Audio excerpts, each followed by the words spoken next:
Don, how you doing? Pretty good. Good. It's good to be back. Yeah, it's good to talk to you again. It's always a lot of fun to talk to you. We always have a good time, and I'm looking forward to this one especially because I'm looking for your insights. There's a lot going on. Absolutely. It'll be a fun one. There's a lot to talk about. So we're not going to do the video. We talked about doing that. Yeah, well, I mean, for this time, I guess not. If you want to try That's it, fine. No, that's fine. It's much more casual just doing yeah, audio only. yeah. A lot easier. A lot easier. Are you on PC or are you on the phone? I'm on the PC. Yeah, it's Which great. They finally did it. yeah. They finally did it. I'm loving it. Um, Me too. Don't have to worry about the battery going down. I know, yeah. Okay, well, look, let's get started. For those of you who don't know, most of you probably do. Uh, but Don Durrett's the guy you want to listen to when it comes to the gold and silver space. Okay, he's got a lot of experience. He's a market veteran. He's been around a long time, and he's lived through a lot of cycles, and he's got a lot of insight uh, into living through these cycles and seeing how they all play out. He knows what to look for to see it coming before it happens, and he's got a really good track record. Okay, when Don talks, I personally listen. I respect the man, and I value his opinion. And he's great to talk to. He's very insightful, and he doesn't have a problem just sharing what he knows, and we love that. Uh, Don's an author. All right, you've probably heard of his book, "How to Invest in Gold and Silver: A Complete Guide with the Focus on Mining Stocks." To my knowledge, it's the only one of its kind still to this day. I own the book personally. It's a good book. You still contribute to Seeking Alpha, and of course, you've got your Substack, which is associated with Gold Stock Data. So, Don. Oh, by the way, you guys should all sign up for his newsletters there in Gold Stock Data. He does weekly and monthly recaps, which are pretty good. So if you're not staying up to things with the minute by minute and you want to kind of catch the overall summary of what's going on and what all the noise is, that's a great place to get it. Those are good updates that you got there, Don. So, all that being said, yes, sir.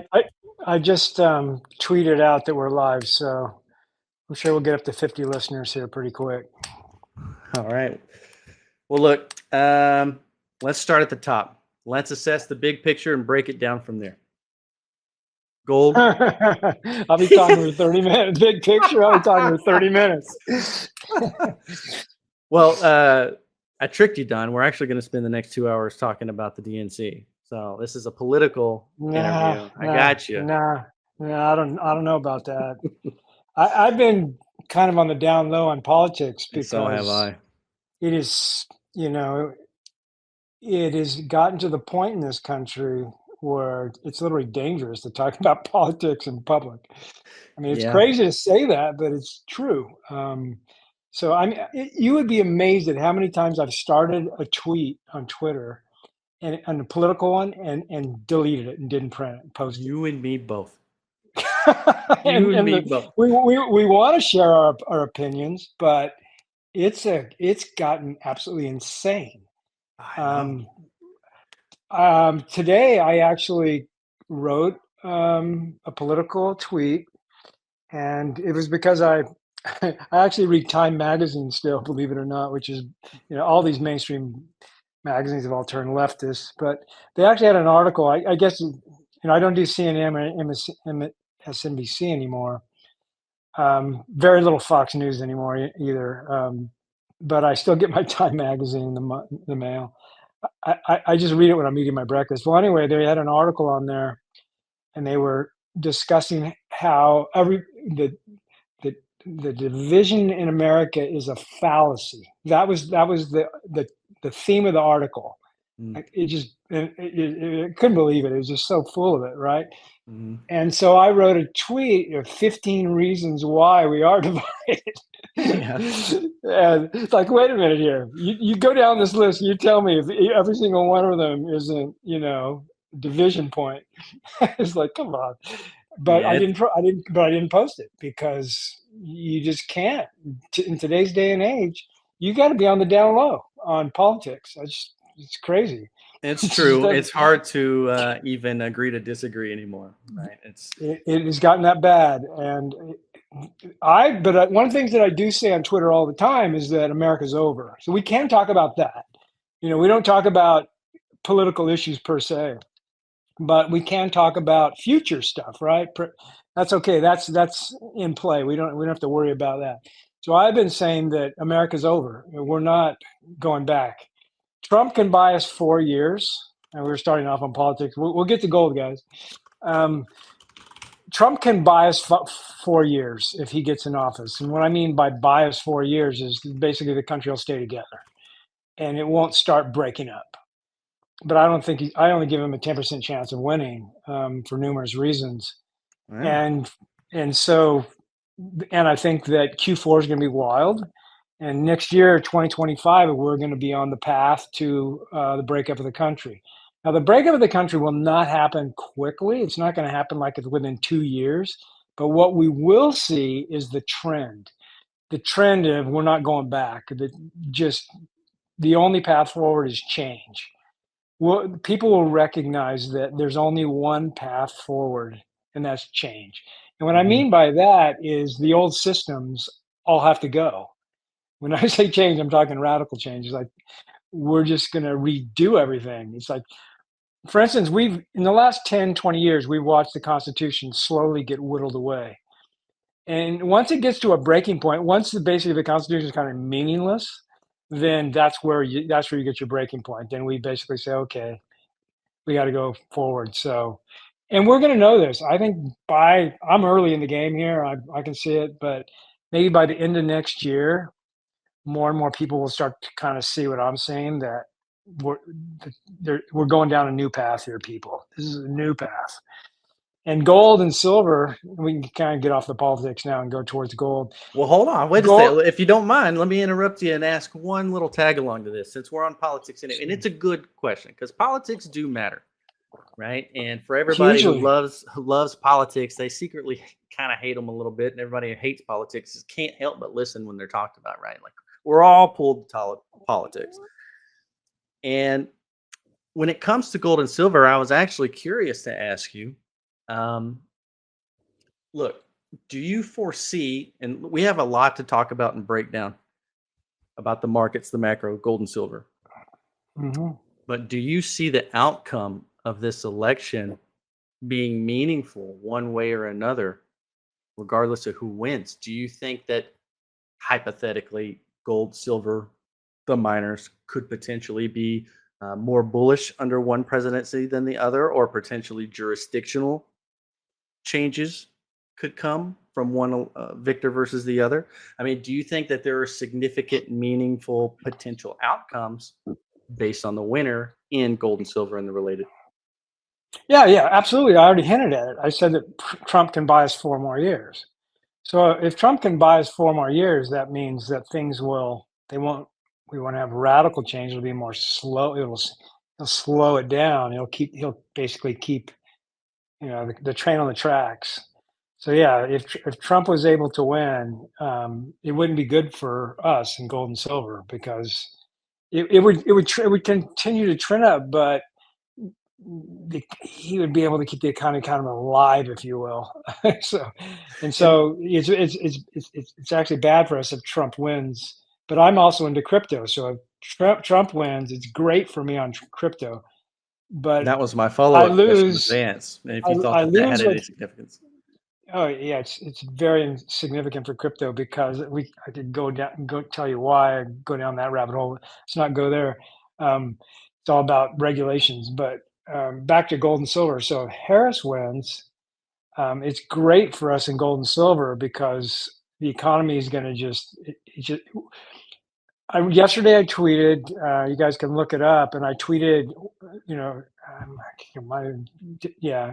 I tweeted this thesis about how the bond market gets into a doom loop scenario. All that. And that is the Harris. If Harris gets in, that doom loop scenario comes into play faster. We'll see it next year.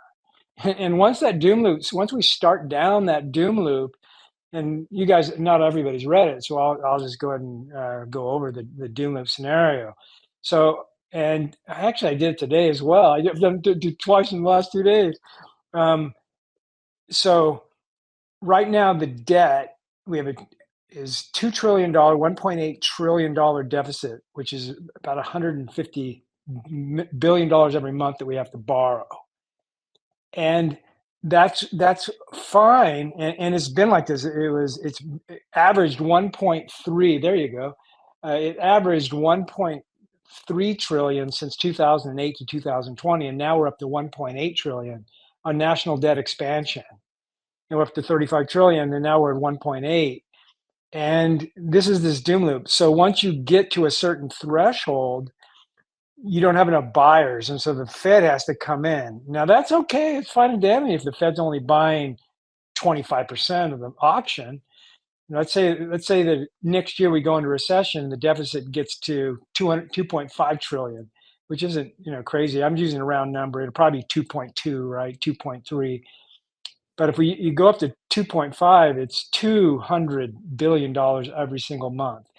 12 times 2 is 2.4. So 200 billion every single month. Now, if the Fed has to buy or print money, more than 50% of that, that means every single month they're printing $100 billion. Well, everybody realizes, well, that's untenable because that creates inflation. And then if people realize, well, whoa, this recession is going to linger and this deficit's going to just linger, and it might get bigger. The bond market is going to start to become problematic. And then the doom loop is that if you own bonds, foreigners own bonds, and I go, wait a minute here, this is a problem for the U.S. They got a problem here with these auctions. They're huge. Who's buying them? The Fed's buying them.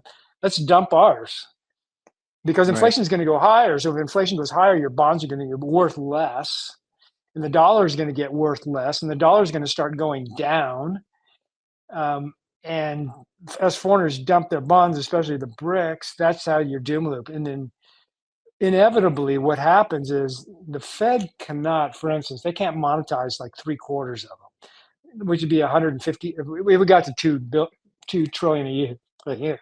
If they tried to monetize 75% of each month of 200 billion, 150 billion every single month, it would, it wouldn't work.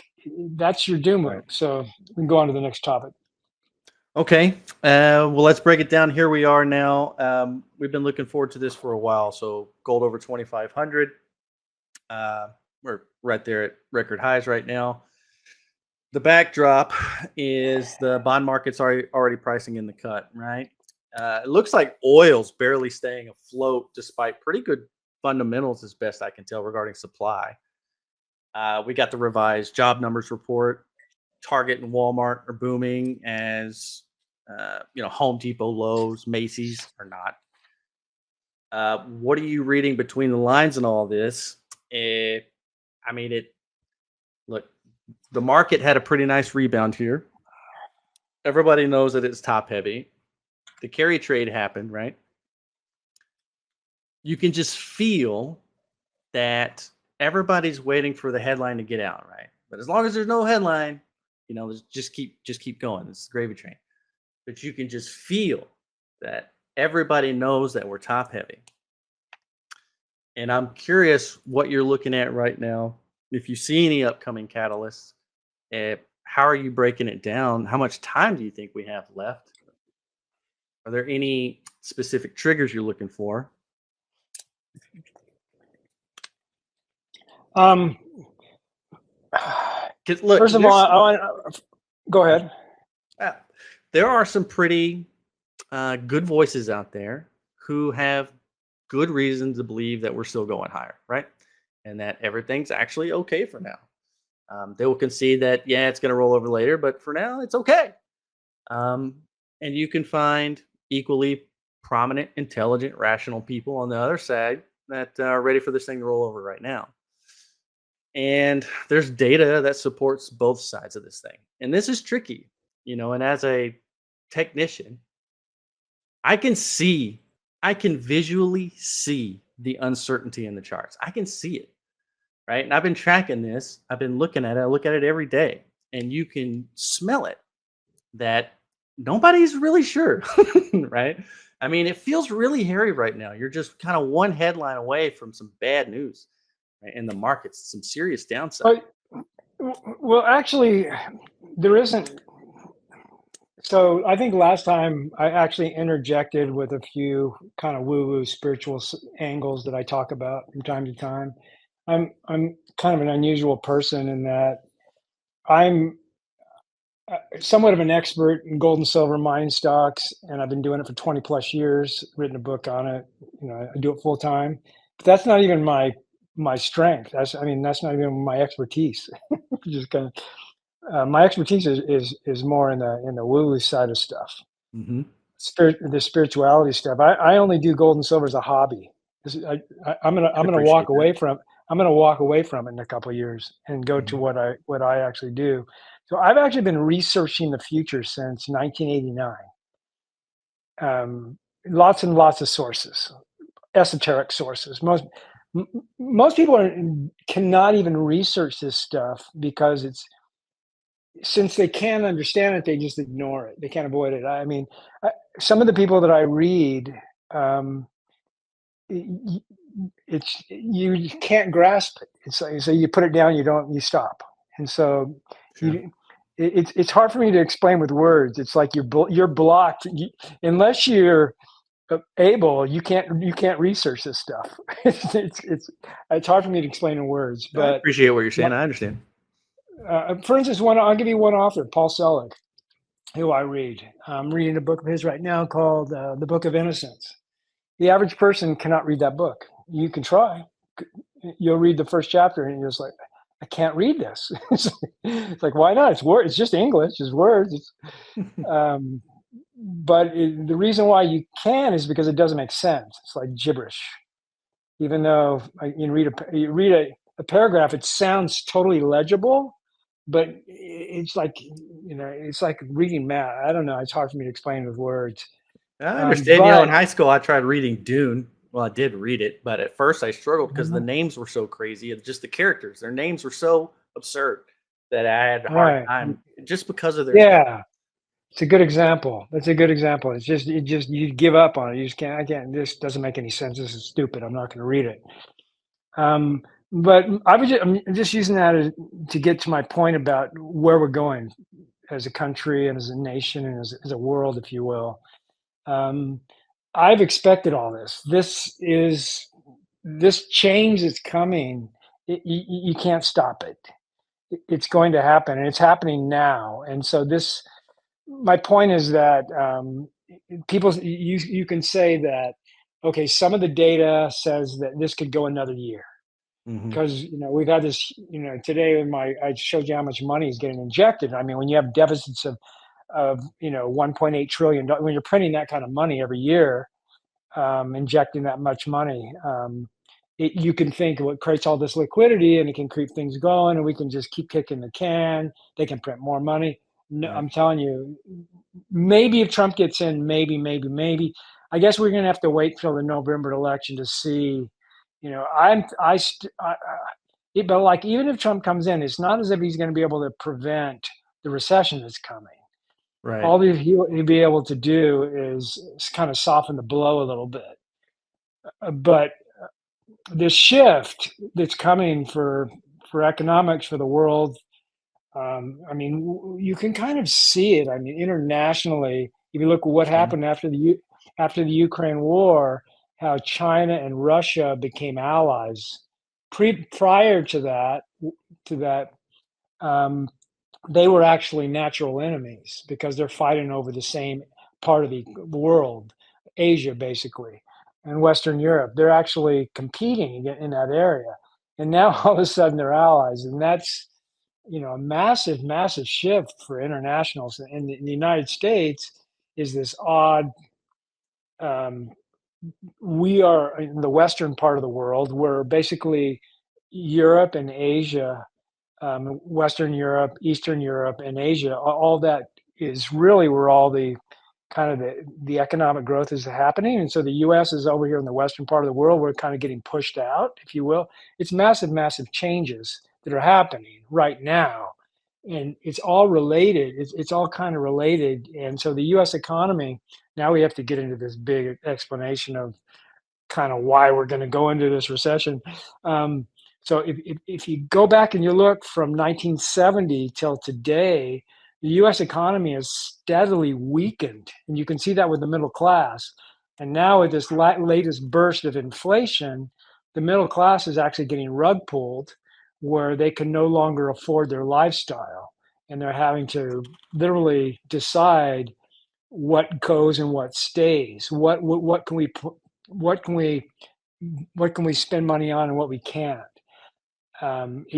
This is happening, not it's happening to the lower class in a big way, but it's also happening to the middle class. So that has all been building, for 50 years, 50 years of steady decline of the middle class. And you can see with our infrastructure, our roads, and especially like our airports, they're all getting older, and it's like, what the heck's happening in our inner Right. cities? You can see it's basically a decline of America, if you will. And so now we're going into this new era, if you will.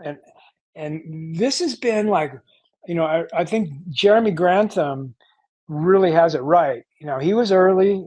Everybody says, well, Grantham is always early, and then but he might always be early, but he's always right too. I mean, he was invested bigly in Japan in the 1980s, and he got out before the top.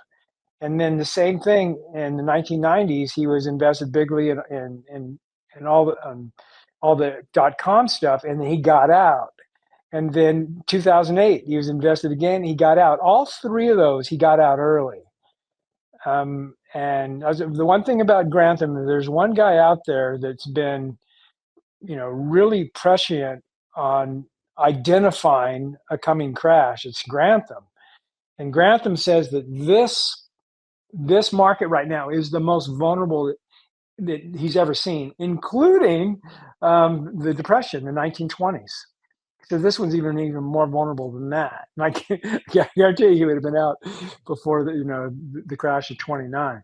But Grantham, I think, is the one guy we really should pay attention to here. He basically says what's coming is not a soft landing at all. I mean, this is going to be a really, really long recession. And gold is sniffing that out. I think that's the reason why gold is at 20. Gold's at an all-time high, and the stock market's at an all-time high. Which one is telling the truth?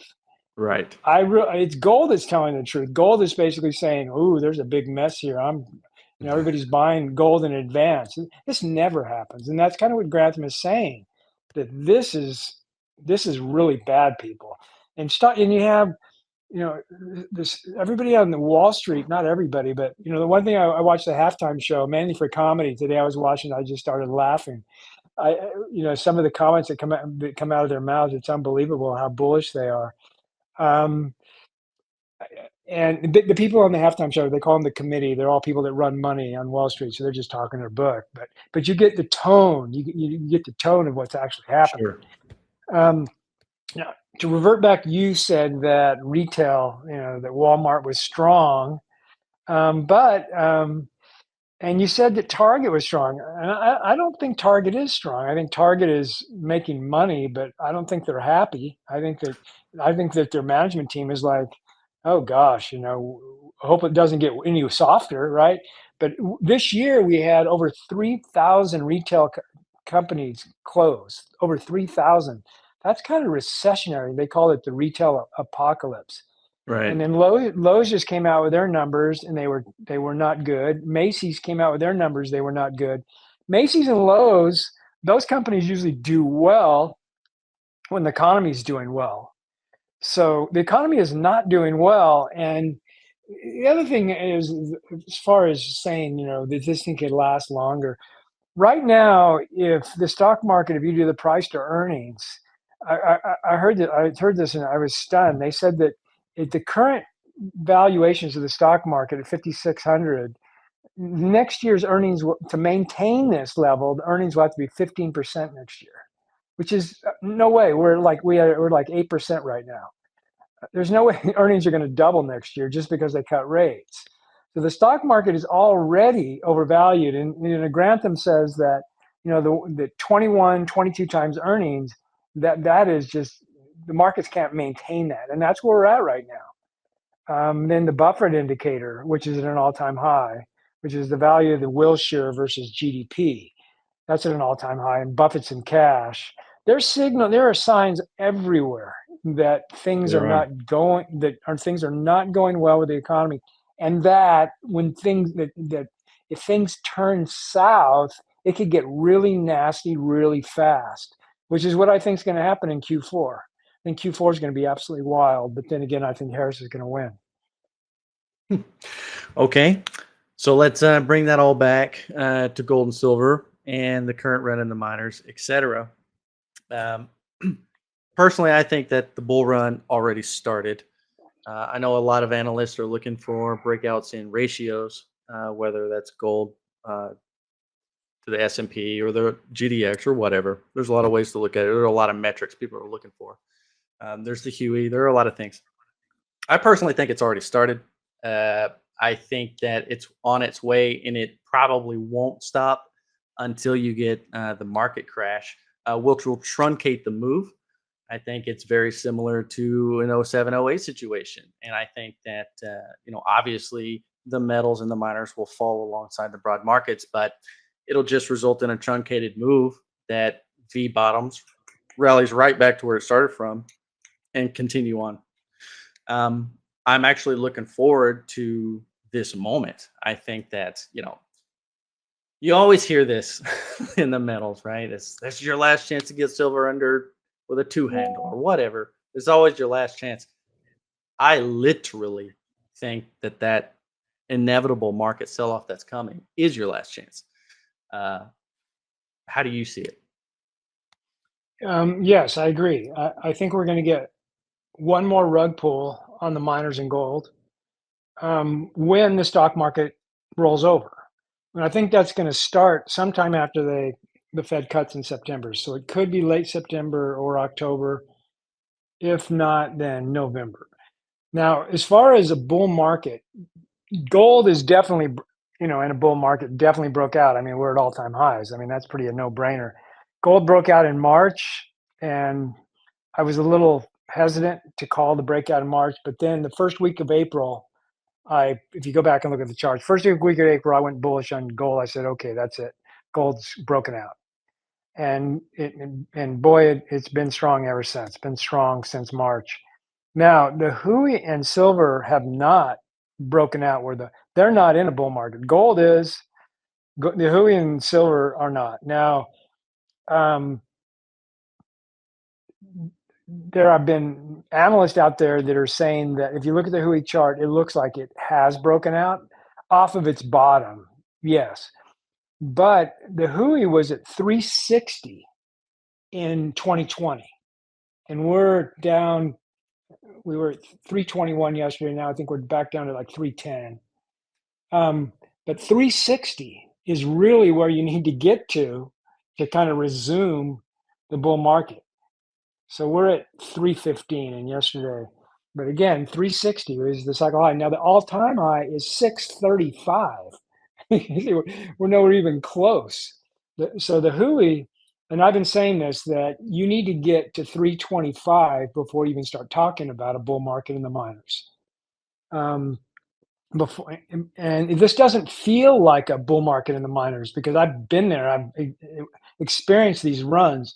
When you get a run in miners, they rip faces off for like a week straight, where you basically go up, 25% in a week, and it just, it's euphoric, if you will. We haven't that experiences that back in the 2000s run all the way up to 2011. Then we had another one in 2016, and then we had the one in 2020. Well, this run right here doesn't feel like the 2020 run at all. And so it's basically just, all it's really doing is just kind of following the markets higher and following gold a little bit. But silver's not, silver was at 32.50 all the way back in April, May, 32.50. So it's at $29. That's a pretty big drop and so we've basically been in a silver correction since like I forget when it got to 32.50. It was either in April or May. But silver's been in a correction all summer. That's not a bull market in silver. Silver's been struggling. So you have to get above 32.50 before you can start talking about a bull market in silver. So silver has 3 breakout points that it needs to achieve before we can talk about breakouts in silver, and that's $30, which is an important level, which is basically the cycle high level back in 2020, and then 32.50, which is its current cycle high, and then 35. Once it gets above $35 silver, there's really not very much resistance to a new all-time high. You get above 35, you're probably going to 50. And so again, so silver and Hui now, and I always say this is that when people start talking about breakouts, you want to see confirmation. And if you don't see confirmation, then you have to be skeptical. So we have not seen confirmation in the Hui. We have not seen confirmation in silver. We almost did in silver when it got to 32.50. It got really, really close to 35. But since it never touched 35, it was like, uh-oh, we got a delay here, people. And now silver down at 29, it's saying, oh, we got a delay here. And one final thing, what's the silver and the Hui are telling us is that a rug pull's coming. Okay, well, that was essentially my follow-up question, whether silver was lagging and needed to play catch up, or whether it was the tell. It's lagging. Okay. All right. Well, the good news is gold's going to hold up silver. Silver's not going to crash. I do not think silver will go below 25, and I doubt it goes below 26. How much of the miners' performance? I mean, they have been on a really good run since February, and then I'd like to actually talk to you about earnings. That's not really a run. It is more of a rebound. That's what people need to realize, that this is a correction. When you're correcting off of lows, like we were all the way down at 200 of the Hui. Well, that all that is a retracement. It's just a retracement. But on the upside, you could have bought the bottom and say, "Wow, I made all this money." But an overall picture, the overall picture of the market of gold and silver and the miners, it's just a retracement. That's why in the Hui, until you get back to 360, all you're really doing is retracing. You're not historically, right? You got to go we want to go all the way to 1,000. So you got to retrace before you can really break out. Yeah, but a lot of these retracements have broken key overhead resistances, some of them that are 20 years long standing. You have names like Wheaton Precious Metals that are near all-time highs, right? It was at an all-time high just a couple weeks ago. Yeah, few are at all-time highs. They're kind of they're not the norm. But they're breaking major overhead resistance on this run, and that's not insignificant. I mean, the GDX. Well, let's okay. You use Wheaton, but let's use more of a industry standard. Let's look at Newmont, for instance. Newmont was at $83 in 2022, I believe. 2 years ago, 83. It's at 51 today, probably 50. It's not even close to its cycle high. So, not even close. So, and that's more of an industry standard. So instead of looking at outliers, you should look more at kind of the standard bearers. And other ones that I would look at would be in the silver space. I'd look at Hecla and say, okay, where's Hecla at versus its all-time high? Not even halfway. So the miners, they're and also, and if you look at the Hui and the XAU, if you look at their performance historically, they're bouncing on the bottom. They haven't broken out at all yet. They're not even back to the starting line. But okay, fair. Wheaton is as an outlier. You have to look at more of the. That's why you should look at the Hui as more of a baseline, or look at your standards like Newmont. Well, Agnico Eagle's approaching all-time highs again. That's not right. Agnico is I wouldn't call that more of a. They're more of an outlier because they've been a leader, industry leader. The industry leaders are always going to be the outliers, if you will. That's my averages. Those are actually my follow-ups with you, and the basis for talking about the earnings recently, and a couple of other points. Because we did get earnings recently, and I wanted to know your impression of those. Because names like Agnico did very well. Okay, you had plenty of others, especially in silver, that didn't print that well. Yeah. You had names like Endeavor, who had its earnings report and then had a mine shut down. It's like it is double Right. wham. Yeah. We are so early in the game here. It's unbelievable. I mean, if you look at the valuations of these stocks, where they're at versus where they're going, this is just so early innings kind of scenario. Um, that's why I haven't even gotten excited yet. I mean, really, this initial move here to a Hui of 300. As far as I'm concerned, it's just a retracement until we get above 400. Once we get above 400, like if we're having this conversation, the conversation we're having right now, talking about breakouts and stocks hitting all-time highs or whatever, that's a conversation we'll have at when the Hui gets to 400. Because 360 again is the cycle high for 2020. So once you get above 400, you are now you're late to the game. My point is that if you don't own the miners right now, you can still get in. You can still get in right now. But once you go to 400, once the Hui's above 400, you're late. The train left the station. So I've been using this analogy that 250 on the Hui is the neutral line, and that's where I want to buy below 250. So 250 is kind of my neutral. Below 250 is kind of a buy zone, a strong buy zone, if you will. And then 225 to 200 is a very strong buy zone, and then below 200 is like load the truck. And so 250 to 300 is still an opportunity zone. It's not a strong opportunity zone, but it's an opportunity zone. So we're just a little bit above the opportunity zone. And then 300 to 350 is the train leaving the station. It hasn't left yet. It's leaving. You still have time to jump on board. And then 350 to 400 is your last chance. So we're not the last chances area yet. And then once you're at 400, you missed the boat. You're late. Then you can just pick and choose. Then you got to gamble a little bit. I wouldn't want to be buying stocks when the Hui's at 400. Let's put it that way. Okay, understood. So before we move on, just generally speaking, because it's a lot of companies, there's a lot of earnings, but kind of your impression of what you saw across the board in terms of earnings in the miners. What was the sense that you got? Obviously, costs are still high. Yeah, yes. So we can do gold first, then with the silver. So with gold, I think one of the ones, bit of a disappointment with Newmont and Barrick. Their cost went up like $100 in a quarter, which was nasty. It's like, why are these costs going up so much quarter on quarter? I mean, I could get it if it was year on year, but quarter on quarter, I mean, it was painful. And so that kind of slowed down the sentiment in their whole market. Whereas Agnico, they were fine. Their costs did go up, but not as extreme. I think maybe up $50, but it wasn't, and they started from a lower level. But Newmont and they were disappointed. They disappointed. So that's causing overall sentiment to go down. So costs have been going up too fast, if you will. And so our margins, even though we're at $2,500 gold, Newmont was down about 1% today, but it's at $51. It was at 20, a little sub 30, 29 and change back in February. So it's quite a move.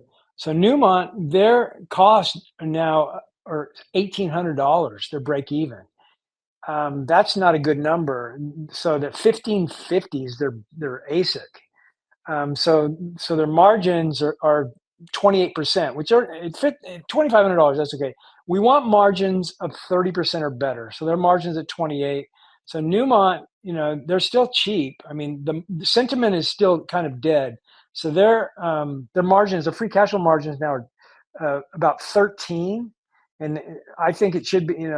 That's for a company as quality as Newmont, it should be at least 15. I think it's 18 is really where Newmont should really sit, just because of the quality, and it's at 13, and that just shows the sentiment. They will rip to 18 fairly quickly, and I expect Newmont to go to 25 once the margins get to 35%.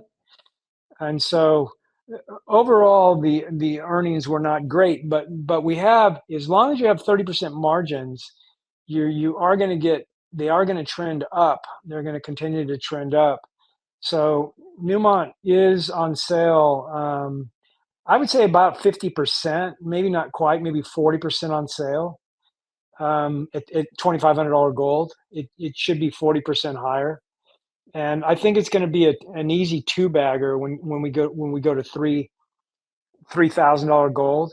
So basically, it'll double between now and say 2,800, and then double again from 2,800 to 3,000. And so if Newmont's going to go up, 200% return, so it would basically go up 3x. You can imagine what some of the mid tiers are going to do better than that. And so the leverage is really good. So in gold, the margins right now, or the average right now on the margins is about 28%, about where Newmont's at, which has high cost. So the average for the industry is about 28%. Now silver, the margins, and this is the reason why sentiment remains weak. I always say it's kind of in the toilet, is because you need silver to also perform. Otherwise, it holds these guys back. For instance, Newmont, they have a lot of silver, and so that plays in. It impacts their company. Forget if I have it written down how much silver resources they have, but Newmont has a lot of silver, and they use that silver for offsets. And the market is smart enough to know all that. So as silver prices go higher, it's going to help. It helps the gold miners as well, and that and sentiment in the whole industry goes higher. So right now, it's about break even is about $26 for the silver, and we're at 29. So it's less than 10%, almost 10% margins, but that's not good enough. We need 30% margins. 25 is kind of borderline of good, but we really need 30, which is $35 silver. So once you get to 35, so once you get to 33, the sentiment will begin to finally improve. After sentiment has basically been dead since, I would say, 2012. 2013 was just horrendous. So sentiment basically died in 2012. And then 2013, that's when the miners died, and sentiment has never came back. It kind of came back for a little bit in 2016 and 2020, but it was just a cup of tea, and it didn't last. And so sentiment will come back once earnings improve for these silver miners. The silver miners as a whole are still struggling, with a break even of around $26. Right. So you kind of answered a couple of my follow-up questions there. So tell me if I'm wrong, but the implication sounds like once we reach those 30% margins, that would incentivize more mergers and acquisitions, right? And then you'll start to see the market. Oh God, you have no idea. M&A just going to go absolutely nuts. I've posted a few times my optionality list. And my optionality list is see if I can bring it up here on my screen. It's all of the optionality. Here we go. Is gold or silver in the ground? How many ounces it is valued per ounce versus market cap. And so anything that's below $20 an ounce gold is basically way underneath market. It costs at least $50 an ounce to find gold, and usually the average is closer to 75. So it's valued at 20. Buying it less than half off. And then silver, anything below $1 is cheap. Well, in my optionality list, I have everything. I have 50. It's crazy how 54 names of companies that have these gold and silver in the ground at these ridiculous valuations. And so there are so many companies, and this is my list of 50 companies, but that's my list. But then you have all these other you can double my list basically. There's probably 100 miners out there that have good deposits in the ground that are valued for basically pennies on the dollar. And so let me see. I'm going to start with gold. So I look at my gold. Yeah, they go current. They go anywhere from $5 to $20, but the average is about, let's say, $12, somewhere in there, maybe $10 to $12 of my optionality plays. So which is just crazy cheap, and some of them are under 10. So if you can buy gold under the ground, like right here, well, my list is about a month old, so I'm not sure if they went up a little bit. But there are a lot of companies out there right now that are worth. Well, just give you an example. So if you go back to the M&A deals that were done the first decade of this century, most of them were done $75, $100 an ounce.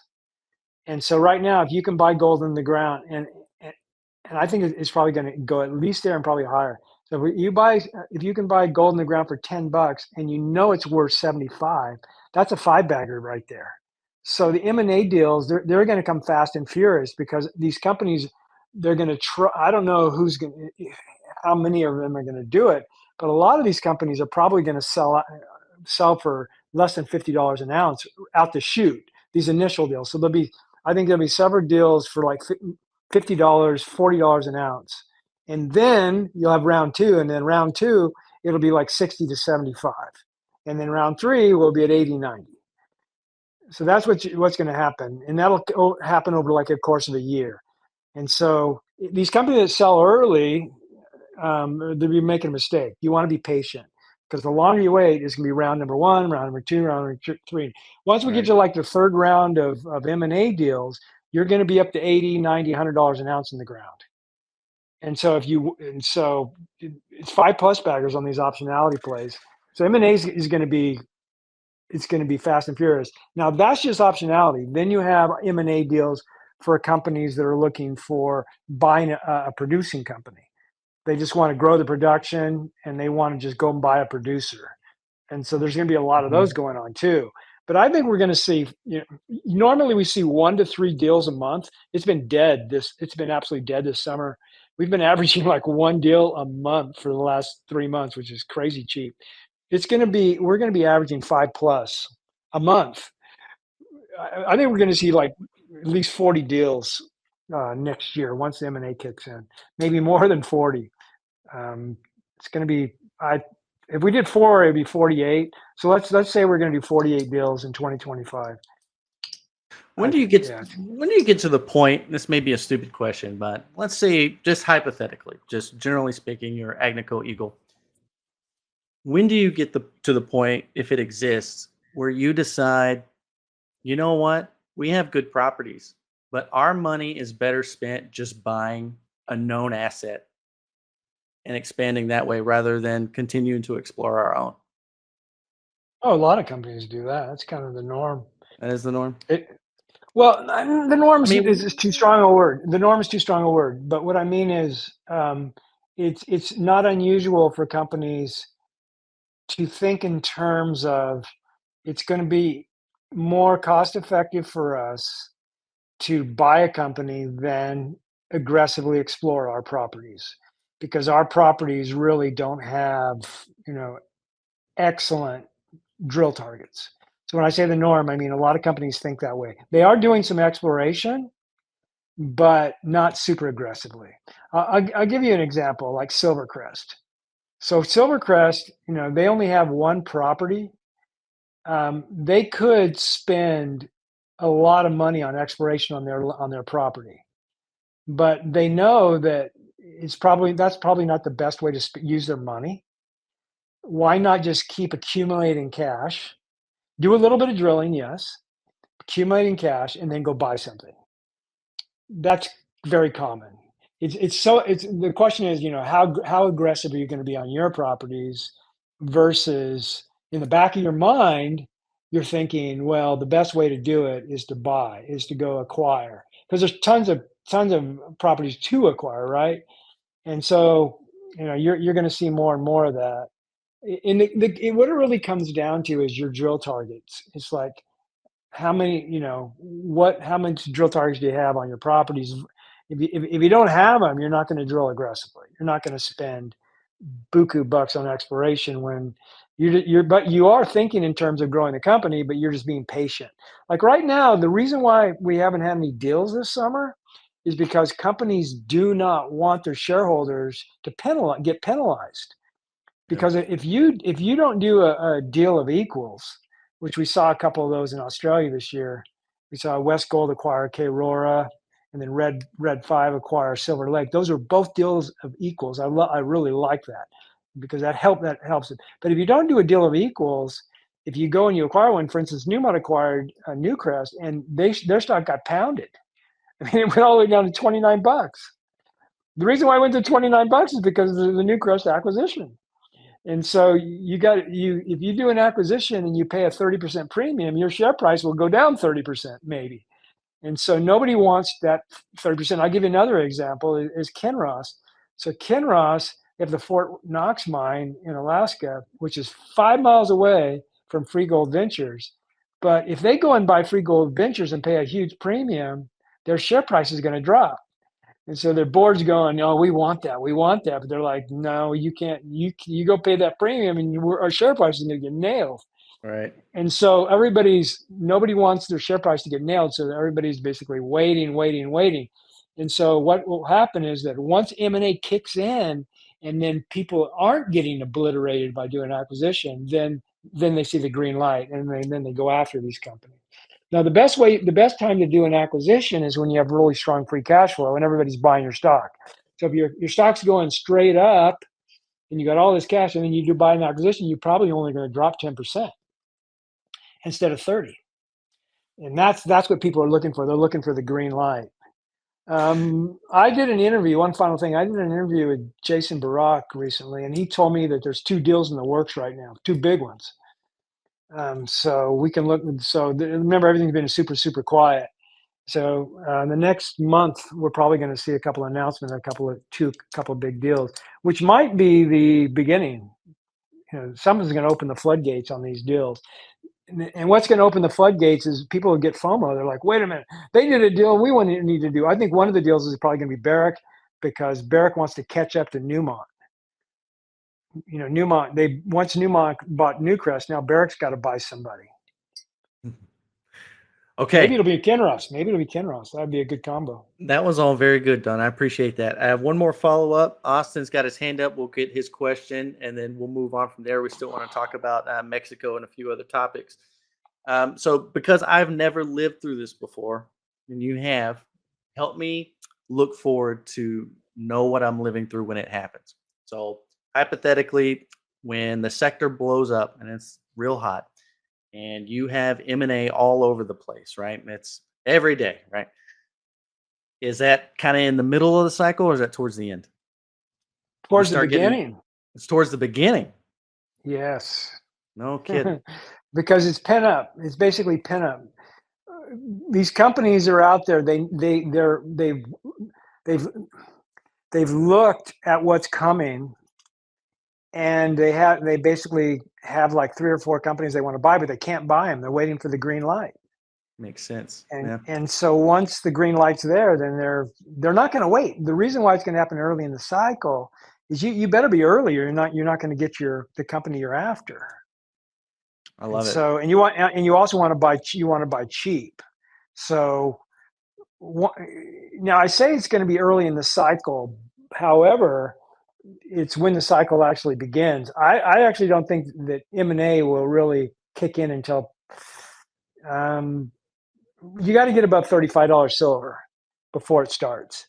So somewhere, I think once you're above $35 silver, you only need to stay above $35 silver for a few months, maybe 3, maybe 6. Yeah, all right. So probably let's say 6 months after we get to $35 silver, the M&A will start. That would be my projections. And then if silver's above 3,500, gold will be above 2,700.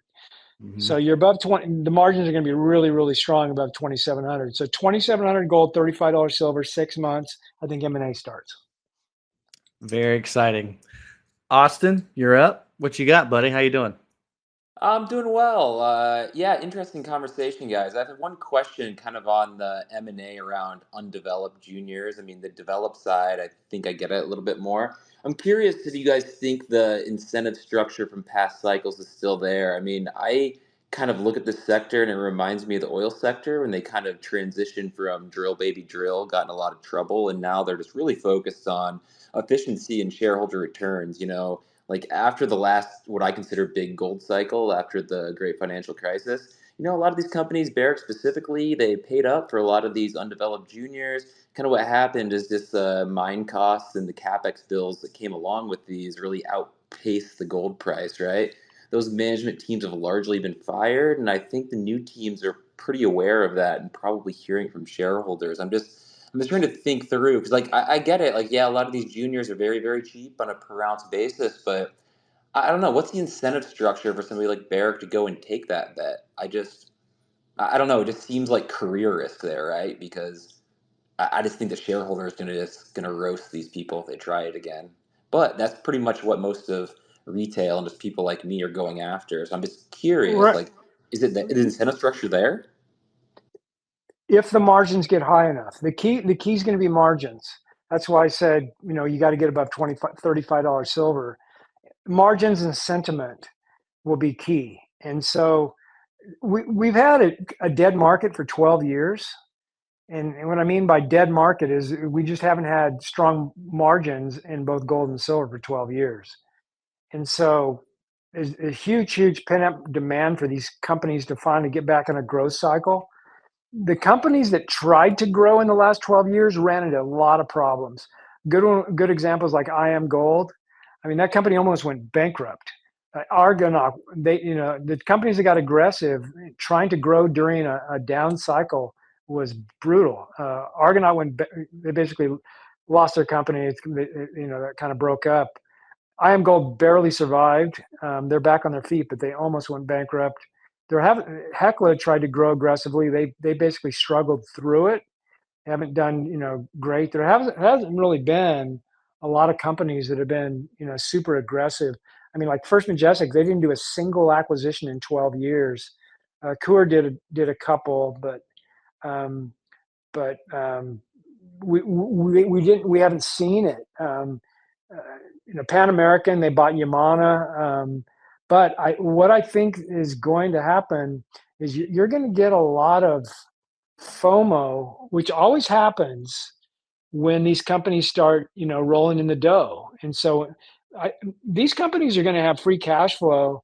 I'll give you one example because it was on my mind because I tweeted it yesterday. First Majestic, so they have 21 million, but we'll use 20 million ounces silver equivalent just as a round number. So if silver goes to $50 and their break even is 30, which is a conservative number, you have $20 of free cash flow times 20 million. That's $400 million in free cash flow. That's a lot of money, and that basically fixes your balance sheet very, very quickly. I'm just using one company as an example, but a lot, and they're not even a big company really versus some of the other ones that are going to have a lot more free cash flow. A lot of these companies are going to be having, anywhere from 250 million to $2 billion in free cash flow. So their balance sheets, they start cleaning up. They start thinking about growth. How are we going to grow the company? And that's how they think. But the key is going to be they got to have a good balance sheet and they got to have incoming cash. And okay, let's go grow the company. That's what's going to drive these M&A. And again, the margins have to be there. We have to be 35% margins. You're going to see it. I talk to these CEOs. These CEOs want to grow these companies. I'll give you a couple examples. Guanajuato, they're a 4 to 5 million ounce producer, and they're basically in Mexico. They have one. They want to buy another mine. They want to grow that company to 6-7 million. Another one is Silver X. They haven't. They want to grow. They're like I think 2 million ounces, 2.5. They want to grow that thing 5-6 million ounces. These are companies that want to grow, but they can't because they don't have the cash. They don't have the free cash flow. Once they get it, they will be sharks. They will be looking for opportunities, and that's just two examples. I think it's going to be rampant as long as their balance sheets are getting better and the margins are high, there's going to be a lot of aggressive. The one thing I'm hoping is we get a lot of mergers of equals. I think that is the way to go because it benefits shareholders on both sides. Austin, you got any follow-ups, bud? No, it's makes sense, and that's a good explanation. I guess the only the only thing that I would say on that is just I think that's kind of why like so many people, especially like generalists and institutions, kind of hate the sector, right? Because like when there's free cash flow, it's put into things that are just going to go into production in 4 or 5 years when you don't know what the margins are going to be anymore. I mean, it's not necessarily copper where you can kind of put like a supply demand on it. I don't know. I kind of think if the sector is going to get traction, if they do that, I just think I would dump my. If I owned a miner that started like investing in undeveloped juniors, I'd dump it and find something that didn't. Right? If we don't get paid out of this, I just don't really see what the point of owning it is. Right? So I suspect that the sector is going to look more like oil and gas, which is a good thing if basically the companies listen to their shareholders. But we'll see. I wish everybody YOLOing just juniors with no production luck, but I'm just skeptical, but I could be wrong. Well, one thing, it's a lousy business. Absolutely. I think that's why people hate the sector. I mean, it's a lousy business. Exploration companies and developing companies, they're just, real they're always high risk speculation bets. Unless, they're, and that's one of the things that I do is you can narrow it down and try to find the ones that kind of check the boxes. But overall, as a sector, it's a lousy business. It's a lousy investment. It's hard to make money, but it's one of the few investments that has huge leverage, where you can literally make 100% on your money in a year on a company or more. I mean, you can make 10x your money in 2-3 years on some of these plays. There's not a lot of investments out there that have that kind of leverage, but you have to think in terms of timing and speculating, and it's all about cycles, timing it right, getting the right cycle right.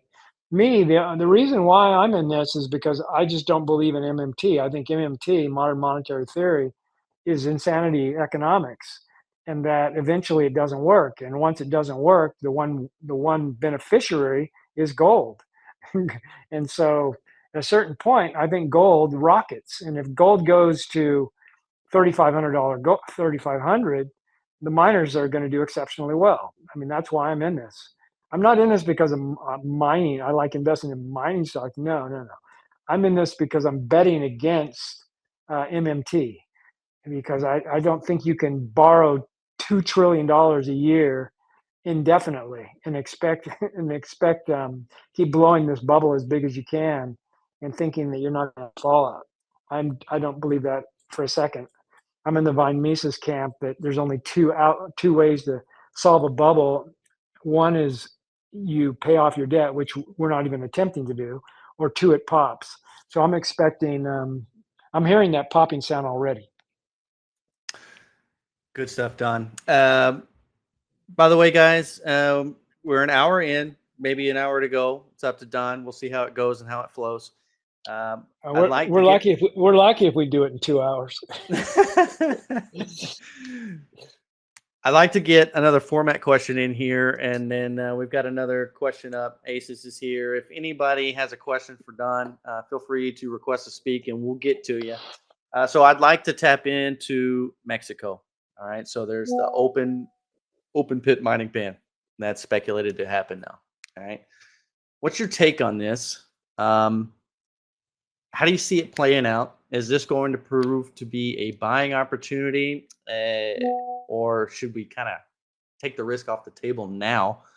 What's your personal insight, and what do you think the best way to play that would be? Well, first of all, I want to say that there's not really a lot of silver and gold miners that are impacted by this, because I do not think that they're going to do anything for companies that are current open pit mines that currently exist in pit. I think 40% of their silver mines are open pit, and so they can't shut those down. There's no way. So all they would do is impact existing unpermitted gold and silver mines. And then they also have some other mines as well, like copper mines, maybe some zinc mines. So, I mean, you have Discovery Silver. I mean, that's one of the big ones. You have Chesapeake, Monero? Gold, Monero Alamos. And then one that is kind of impacted would be Silver Storm, but their project is half underground. So they're not hugely impacted, but they are impacted. And then there's some other projects out there. But by and large, it's not a huge impact if you're currently invested in mine. Now, Discovery Silver and Chesapeake, I own them, so I'll definitely get smacked if they get crashed. But I'm going to benefit because if they do ban open pit mining, everybody else is going to benefit because this overall supply is going to be impacted. It's like Mexico is no longer, you're basically going to get less supply, which is a problem. We should talk about that topic, silver supply here. We should talk about what Samsung's doing. Back to Mexico, but overall, I don't think it's a risk really to investing in Mexico because on the overall, now, if in theory, Mexico, this could be a starting point where Mexico becomes less friendly for mining and they make it harder and harder for companies to get permits. I mean, that's a possibility. But Mexico is kind of a mining country. They have a lot of miners, big unions. Mexico is, one of the major mining countries in the world. So on the whole, I don't think this really impacts Mexico for like, let's say First Majestic or Silvercrest or Gold. Even Silver Tiger, even though, yeah, I should say Silver Tiger is impacted, but they also have underground silver. So I think on the whole, Silver Tiger will be fine. So that's that. So on the whole, I don't think this is detrimental to Mexico per se, unless they turn more mining unfriendly if it does pass. Now, that said, I don't think it will pass. And the reason why I don't think it will pass is because Mexico, they're broken in, they're just like us, where they have the House and the Senate, and their House has enough votes. However, the Senate doesn't have enough votes. And I think that the Senate will recognize that, do we really want to do this? Do we really want to set the tone of Mexico being kind of a mining unfriendly country and kind of curtail investment into Mexico? I just think they'll come to their senses and realize that's probably not the way to go. Now, the key here is going to be Scheinbaum. She's going to have to say something. She comes into office, I believe, October 1st. And probably the first week in office, or maybe in September, she will actually weigh in on this open pit, piece of legislation. She's going to have to weigh in and say if she's for it or against it. I think she's going to be against it, but I'm just guessing here. If she says that she's for it, that's going to set a really bad tone. But that doesn't mean she has the votes. But it's going to set if she says she's for it, it's going to set a really bad tone because her party is only 3 votes short in the Senate, and if she can get everybody to vote along party line, and then she can buy 3 other votes from another party, boom, she can get it passed if she really wanted to. But there are some senators that really, I got to believe, don't want this to happen because, I mean, just look at whoever the senator is in the region where Discovery is, you're talking about 10,000 jobs. Discovery Silver, I mean, it's a 1 billion ounce project. And so that is a lot of jobs, and it's in a mining district area where the people want the mine. So if that senator votes against it, they're probably going to get voted out of office. And I don't know if that senator is in her party or not. But if it is in her party, that's probably 1 vote that's not going to vote for it. So on the whole, I do not think it will pass. But even if it does pass, I think it is actually positive for silver miners in Mexico on the whole, because I think it's just going to push the price of silver higher. Appreciate that. Very good. I can't help it. I got to ask you a follow-up to our prior political conversation, Trump-Harris, okay? guys, you felt like Trump would be net negative for the gold and silver sector. But let's Mm-mm. say, No. Oh yeah, I did. Go ahead. yeah. Well, let's say things ahead. really do roll over under his watch. Okay. You feel like Trump would be more uh, bullish for domestic production, especially there's all this talk about, and this could be so far down the line that Trump would never even see it anyway, but there's talk about revaluing gold and all that to handle the debt. Who knows the timeline if that even happens, right? There's a lot of what ifs in this scenario, but it feels like he would be net bullish for domestic production. You have resources like Pebble, and I know that that's expensive, but if prices really go up that high, I mean, it feels like he'd be the guy to open a mine like that, or permit it, excuse me. Yep. What do you think? Is there any rationale?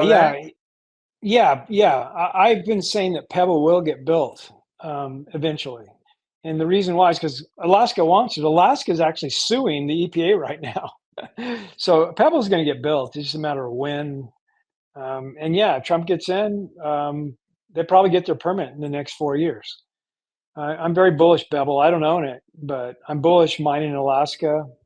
I think Alaska is going to be very pro mining. I think it's a very conservative state. I think yeah. So, but in the lower 48, I don't think Trump would have a big impact because right now the EPA isn't really shutting or stopping mines from getting built aggressively, if you will. I mean, I know that that Hecla is having problems on one of their silver mines in Montana getting it approved, but I haven't heard any really environmental issues per se from the national level. Now there was a mine got shut down, a permit got denied in California, but that wasn't on the state level. It was actually on the local level.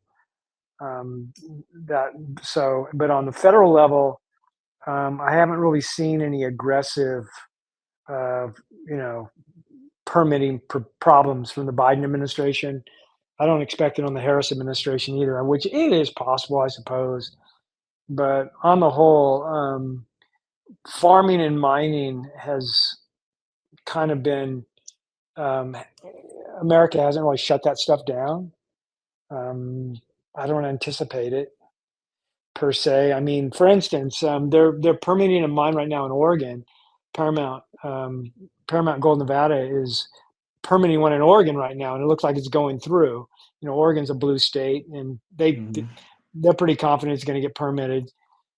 So I don't see the only one that I'm aware of. Somebody can, you know, we should have we should be able to read people's comments. Someone could throw up an issue if somebody's having a problem right now permitting mines in the U.S.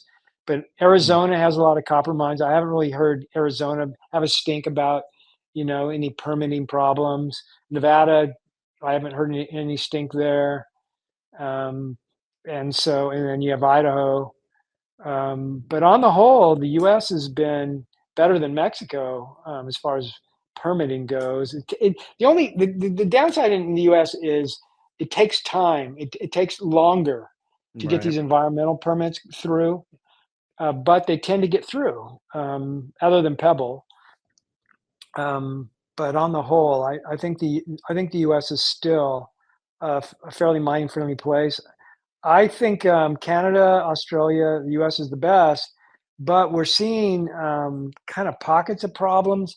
For instance, we had 2 permits denied in Australia this week. I mean, both of them were nasty, and both of them really should not have been denied. One of them, which is very frustrating, was Regis Resources.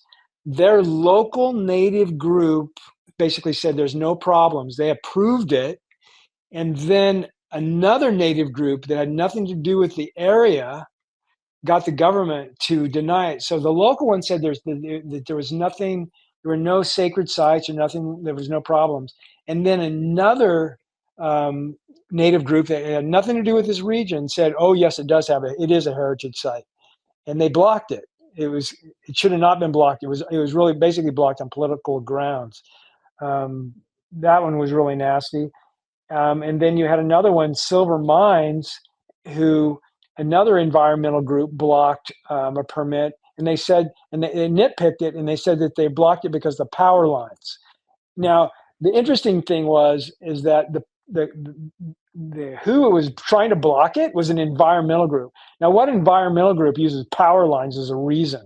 When has power lines ever been a reason for an environmental group to block something, right? They were just looking for any nitpicking thing they could use. And then the appeals courts upheld it and said, yeah, there's a problem with the power lines.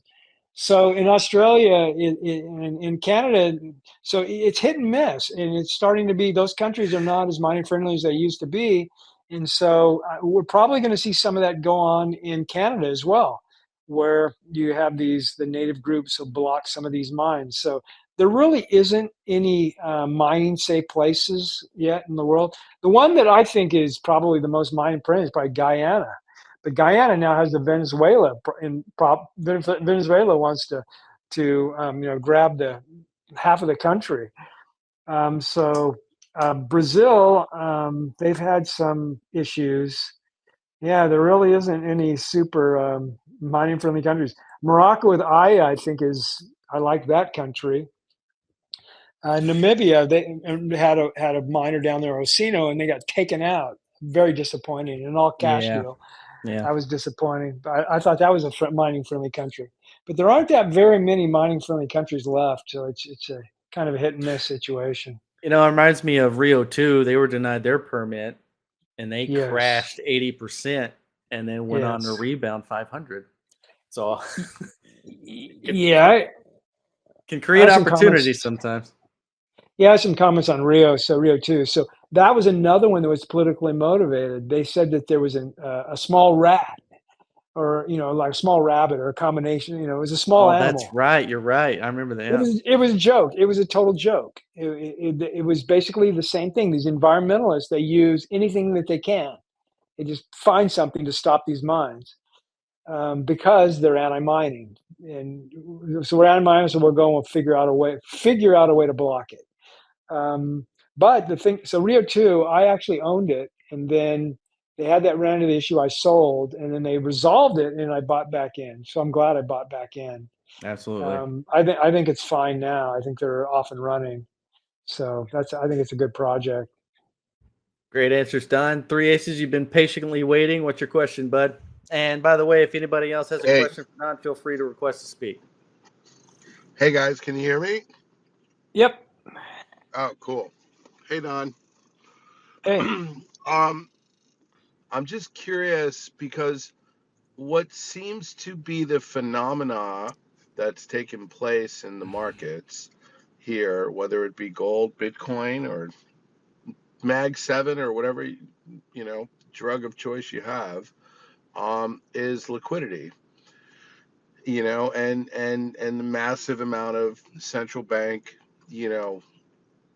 involvement, and so on and so forth. So I'm just curious, to me, the thing that's going to turn the tables here on the financial markets for any of those asset classes would be the absence of that liquidity, or some sort of debt problem, or whatever. Why do you think gold will hold up when historically, I mean, I'm 55, I've seen it 2, 3, 4 times in my life, when the panic sets in and there's blood in the streets, and people sell not what they want to sell, but people sell what they can sell? Why do you think anything will hold up? Because historically, when we've seen those kind of, moments, I can. I you know actually what I'm saying? I actually get this question a lot on Twitter. And my answer has been the same for, I don't know, for several months. And the way that I look at it is that it's different this time. I know historically you would expect gold to basically get sold off with the market. And it's amazing. Some analysts think it's not going to get sold off at all. It's just going to just hold these levels, which I'm with you. And there's no way it's going to hold these levels. It's definitely going to get rug pulled. The question that you're asking is that how deep will it get rug pulled? And if it's going to have a shallow rug pull, why? Why would it only have a shallow rug pull this year? When I say shallow, I'm talking 5 to 10%. And so we're at let's say we're at 2,500, so 10% would be 250, which would be 2,250. That's where I think we're going. I think we're going to get a 10% correction. We'll go to 2,250. Now, the reason why I think it's only going to be 5 to 10% is because of the severity of the macro situation. I think the severity is much higher now than it was, say, than 2008. I think the fear level is actually going to be higher this time in 2008. And the fear level in 2008 was really, really high. Everybody thought the financial system was going to burn to the ground. Well, back in 2008, the Fed had tools. The Fed had the ability, there was no inflation in 2008, so they could take interest rates to zero if they wanted to, and they could print whatever they wanted to, 2 trillion, 3 trillion if they wanted to. Now they don't have either one of those tools. So the severity of the risk, and they're going to have to bail out a lot of financial institutions. They're actually going to have to bail out foreign banks because the whole international system's all interrelated, integrated. They recently just bailed out a Japanese bank. They're going to be bailing out banks, foreign banks, bailing out probably institutions in the U.S., banks, insurance companies, and once the recession starts. So I think the severity of the problems that we have today is the reason why gold's at $2,500 today, and the reason why gold will catch a bid. So I expect gold to catch a bid. So gold, normally it should go all the way back and retest its breakout point, right, at 2,075. That's what it should do. But I don't think we're going to go. I don't think we're going to go down to 2070. Excuse me. 2070 was the breakout. I don't think we're going back there. I don't think we're going back to 2150. I think 2200 is basically the new floor. And if we go below 2200, I think it's going to be very short-lived, like 2 weeks. And I don't think we're going there. 2250 is my target. Right, but the thing is that the notion that the Fed can bail out and the ECB and BBB and PBOC and all this other nonsense, right? But at what point can they not bail them out? And that's the trade I'm looking for, right? Yeah, it won't work again. And then what price is gold then? I don't think it's 2,000. I think it's 1,200. And nobody on this call has a more vested interest in gold at being at 2,500 than me. It will go. Wait. I'm just saying. Wait. It'll do the exact opposite of that. If the Fed can't bail out people, gold will go higher because the whole financial system, think in terms of all the derivatives, which is $2 quadrillion. All that stuff starts, you have basically a meltdown. Gold goes that's when gold goes to 8,000, 10,000, not 1,200. So this is my doom loop. Once the Fed can no longer borrow, or the U.S. Treasury, once the U.S. Treasury can no longer borrow what it needs, at that point, the U.S. government will be forced to cut. So they're going to cut defense spending. They're going to cut Medicare. They're going to cut Social Security. And once they start cutting that stuff, then the economy, people will get laid off. Everything will basically go down. Our standard of living will drop. The dollar will crash. That's why my target for the dollar is 70 to 80 on the DXY. Gold will go through the roof. So if they can't bail people out, gold will go to the moon, not to 1,200. It will go to 8,000. That's the trade I'm looking for. That's the trade. It's coming. Right, but I'm 55. I've seen 2 or 3 of those. Those of us who are my age, 2000, 87, 08, when we see these panics, even this little COVID nonsense that took place, the gold didn't magically stay up. It got creamed like everything else. So I'm just curious. So you think that while everything else is getting slaughtered and there's panic and blood in the streets and everything else, gold will catch a bid and that kind of thing? Yes. You're betting your ranch on that. After an initial sell. I am 90% invested. Absolutely. Yep, I am. And in fact, for what it's worth, either of you. Liberty Offensive, thank you very much for having me. I'm going to step down. Thanks, guys. Yeah, sure thing, buddy. Don, nice speaking to you again. Good. You too. Thanks Thank for your you. time, bud. For what it's worth to either of you, I've looked at the charts extensively on gold bull runs, and any time that gold is in a bull run, it never loses the 50 EMA on the weekly chart ever. And when it does, the run is over. There's only one exception, and that was 2008. And it lived. This is going back to the beginning of the chart. This is going back to the 1800s. It never loses the 50 in a bull run, even in a market crash, with the only exception being 2008. And incidentally, the 50 right now is about 2219. I don't know where Don got 2200, but it is perfectly in line with the 50 right now if there were to be a roll off. I agree with Don entirely 100%. I think that clearly you will have your initial liquidation moment. Things get scary, things sell, but it's too bullish. The breakup's there, the setup is there, and the 50's too high, right? The legs are too strong underneath it. I agree with you 100% on that one, Don. Excellent. And the Glad you're charts here to support back it. me up. The charts support it. I agree. It's got a lot of history. A lot of history. There's more history in this bull chart. So on my cycle low 2250. Where's yours? I don't do the cycle thing. I mean the next low. The next low. Oh, the 50 EMA on the weekly chart, which right now is 2219. I will buy that. Okay. All right. 50. So you're right. So you're $30 below me. We're pretty much on the same page. And when I say it never loses it, maybe it's $20 below it or something, but it doesn't lose it, right? Right. And that's your 50 days. So by the time it hits, it's probably going to be really close to my number. Yeah. I think that's that 2219 is going to slowly go up. That's right. Yes, sir. That's exactly right. About $8 a week. That's so in 3 weeks, we're going to be exactly the same. Yeah. Well, there you go. Jordan, thanks for being patient. You're up. Yeah, thanks, guys. Can you hear me okay? Loud and clear. Cool.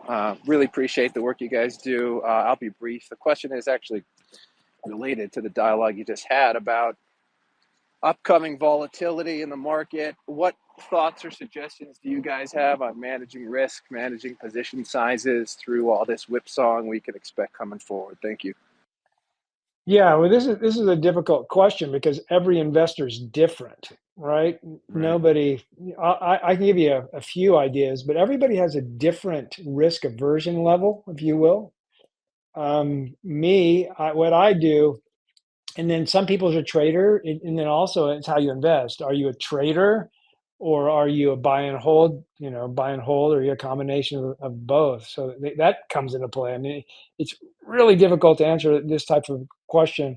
But the one thing that I always tell people is be really careful with your allocations, especially allocating to high risk stocks.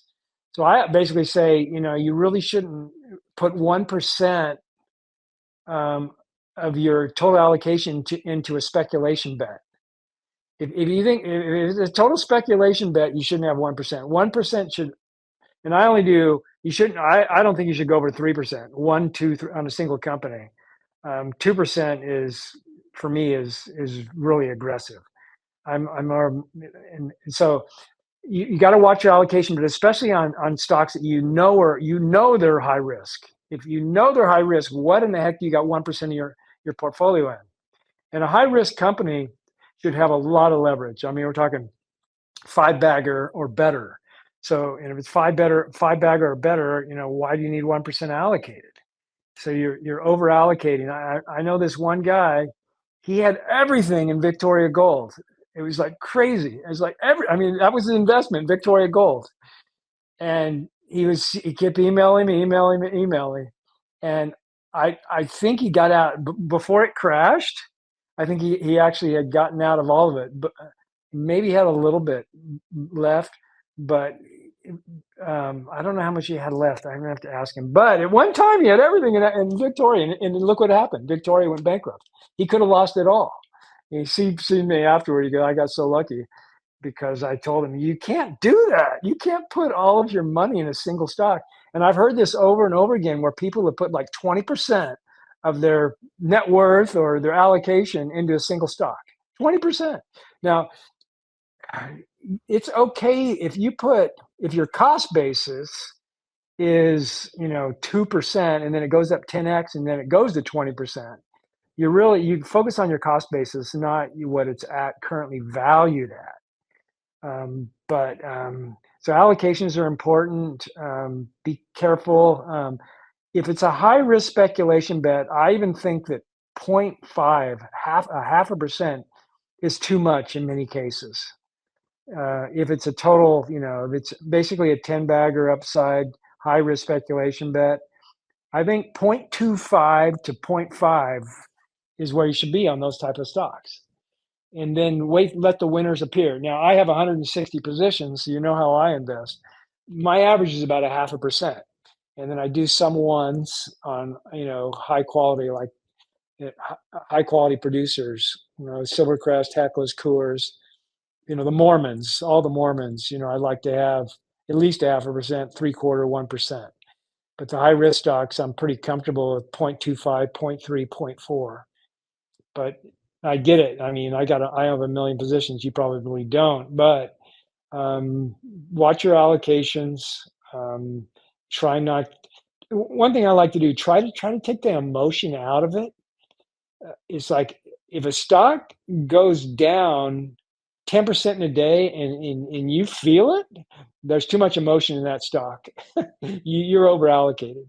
If a miner goes down 10%, it should not bother you. It doesn't bother me. It shouldn't bother you at all. If it's bothering you, that means you have too much allocated. Great response. Jordan, you got any follow-ups there? Yeah, I guess quick follow would be, it seems the consensus view is kind of we're going to go down before we go up. So, why not have a bigger cash position right now? Or maybe you do. Yeah. So the reason why you don't want to have a large cash position, it's okay to have some. You have to decide on how much, because the reason why is you want to make sure that you're again, this is the reason why you're investing in gold and silver mining stocks, is because you're a believer that gold and silver are going a lot higher.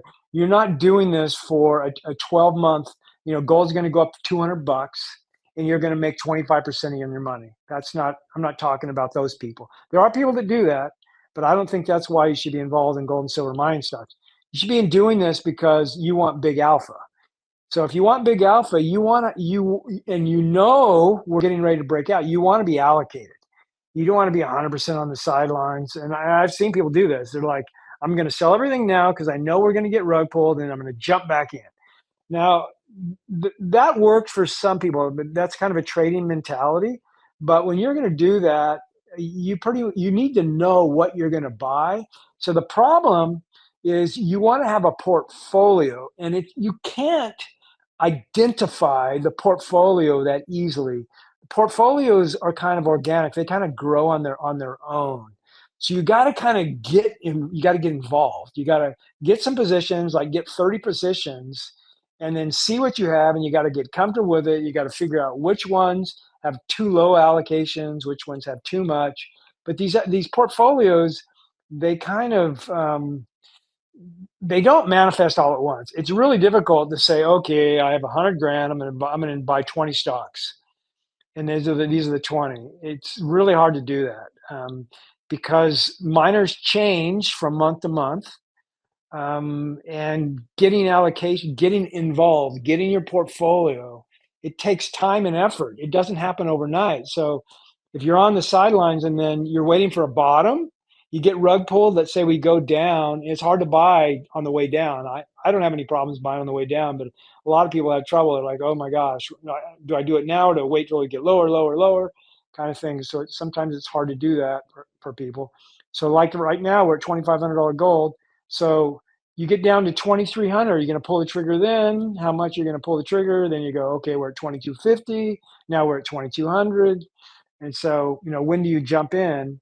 So it's better to already have a portfolio and then maybe have some cash on the side, and then you're buying the dip versus being totally out and then trying to create your portfolio all at once at the bottom, or where you think the bottom is. Now, back when in February, so let's go back all the way to October. So all the way back in October, we actually had this massive opportunity. So if we go back, actually, I want to go all the way back to about this time last year. Let's go August, September of last year. I was expecting a correction, and we got one in September, October. At that time, it made sense to have be like 10% in cash, not 90% in cash, maybe 10% in cash, because I was really expecting it. But that was before we've had this breakout. Back then, I mean, miners were cheap. They were like, the Hui was like sub 250, and it kind of made sense to be waiting on the sideline. But now the Hui's above 300, so it's making less sense to be 10% in cash. But 5% in cash probably makes sense. Just kind of have some cash, because when the rug pull comes, that you can buy some of these stocks. I actually am in that position right now. I have what I've been doing is analyzing my portfolio and analyzing stocks I don't own. So I have 3 stocks that I've analyzed that I don't own that I'd like to own. And then I have about 15 stocks that I own that I think are underallocated. And I normally buy the first of the month, but I'm probably not going to buy September 1st because I think the rug pull's coming. So now I'm like, and we're at 300 HUI. So I'm probably not going to buy September 1st. I'm probably going to wait because especially those 3 new stocks that I want to buy, I think they're going to get cheaper. Okay, so there's that answer. Very good. Jordan, is that clear for you? Anything else? Yes, thank you. Good stuff. Thanks. All right, buddy. Last call. If anybody has a question for Don, please request to speak. I do have a write-in question for you. This gentleman, Craig, would like to follow up on your current opinion on 2 names, both Adriatic and Sun Silver. You want me to comment on those 2? Yeah, he's asking for your insights. He said he couldn't make it to the space, but would like to hear I can your do that. opinion. Yeah, I can. Okay, so let's start with Adriatic. So I'm nervous about Adriatic because it's a big mine and they're ramping up production, and their CEO left, which is never a good sign. I mean, you do all this work to build the mine and then you leave before first pour. That to me was pretty fishy, and that happened in tandem with they had a legal issue where they have to move their tailings location, and they said that no problem, but they didn't give the capex, and they have to do it in Q1, which isn't a lot of time. How are you going to do it? They haven't told us. Where's the new? I don't know if it's tailings. I think it was called the waste or something, but they have to move something, and so there's an uncertainty there. Plus, that part of the world have had bad luck. Eastern Europe, you had Euro mining, and you had there was another Euro something. They're basically 2 gold miners that have had trouble getting permits in Eastern Europe. Eastern Europe has been problematic for me investing in miners. So I'm a little nervous about Adriatic. I want to see them get through, the first quarter and show that their ASIC is close to what they're anticipating. They're forecasting an ASIC under $10. I don't think they're going to hit it, but as long as it's below 12, they should be fine. But it wouldn't surprise me at all if their ASIC comes in like at 14. But even 14 would be good in the silver sector. So I'm hoping that it's below 15, but they're targeting below 10. But if it comes in at 13, 14, the stock will probably get hit because people are anticipating low ASIC. But even it's a big mine, so even if the ASIC comes in at 14, it's still going to have a boatload of free cash flow. I think it's like 15 million ounces of silver equivalent a year. I mean, it's a big mine. So I do own it, but there's definitely some risk there. The other one, okay, Sun Silver. So Sun Silver, another very high risk mine. I did buy it, but again, I put, like 0.25. I put small allocations because these stocks have like 10 bagger potential. Now, I recognize that it definitely could go. This one could be, this is a zero or hero mine. I'm hoping, and the key here is going to be dilution. I mean, they have the goods. I mean, it's basically a very large silver mine in Nevada. So they have the goods. The question um, is, how much dilution is there going to be? And then do they build it? Do they sell it? But the reason why I own it is because I just like large silver deposits. And so I just can't ignore it. So their project is called Maverick Springs in Nevada, and it's 290 million ounces of silver equivalent, but it's low grade, 70 grams per ton. And the silver is 175 million at 45 grams. So it's it's basically, it should work at $50 silver. And I'm expecting $50 silver. So at $50 silver, it comes out at, if they produce 8 million ounces at $30 break even cost, it's 160 million in free cash flow. If I give it a 10 multiple, it's $1.6 billion market cap. Their current value is 47 million. So that's a 10 plus bagger. So I can't. Those are the kind of plays speculation bets, but it's definitely not a slam dunk at all. They're gonna dilute us. There's no doubt in my mind they're gonna dilute us heavily. They have about 4 million in cash, so we're not going to get diluted this year, but we'll get diluted next year. They are drilling this year, a few good holes. The one good thing is that this is all infill drilling, so it's not like these drill holes are going to be dry holes. So we'll see how they do. It's not one of my favorite stocks. It's not a top pick. I have it rated 425 B minus with high risk. It's Australia. It's an Australian stock. So you need to buy it on the Australian exchange. Symbol's SS1. It's trading at 56 cents Australian. 47 market cap. Shares, 126 million shares fully diluted. Insider ownership of about 20%. Definitely worth a look if you like these high risk speculation bets. One red flag is they have an NSR of 7%, and they can't. No one's going to build it with an NSR of 7%. So they got to resolve that NSR. Until they resolve that NSR, if they resolve it, though, they're probably going to resolve it through dilution, which is going to hit us. The NSR is owned by the original property owner or the current property owner. But that at certain point, they got to do something about that NSR. They get rid of that NSR, and then again, it's low grade, so they're going to drill 7,500 meters, 25 holes this year. It's going to be all infill drilling, and then they'll update the resource, and then we'll see where they're going to go from there. But they say they're going to build this thing. I am as a developer, but I doubt it. They have 20% insiders, but this thing is going to be worth so much money. I think they're just going to flip it. If they can get $500 million for it, I'm sure they'll take it. So there's that. Very solid answer. Thank you, Don. I'm sure he'll appreciate that. Steve, you're up, buddy. What you got?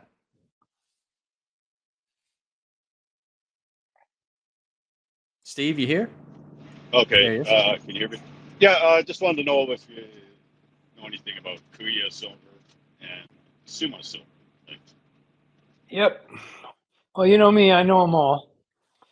So Kuya, I like it. I own it. The reason why is because they have two properties, two potential mines. So they started producing down in, I think it's Peru, could be Argentina. Let me look. And it's one of these speculation bets with these producers. I mean, it's got a $27 million market cap, which is super cheap for a silver producer. And so they're going to start the production. Let me see where you're at. Oh gosh, I just got to scroll down here. It's in Peru. So they're ramping up production. So they're now a producer. So they're a small producer in Peru. about a million and a half a year.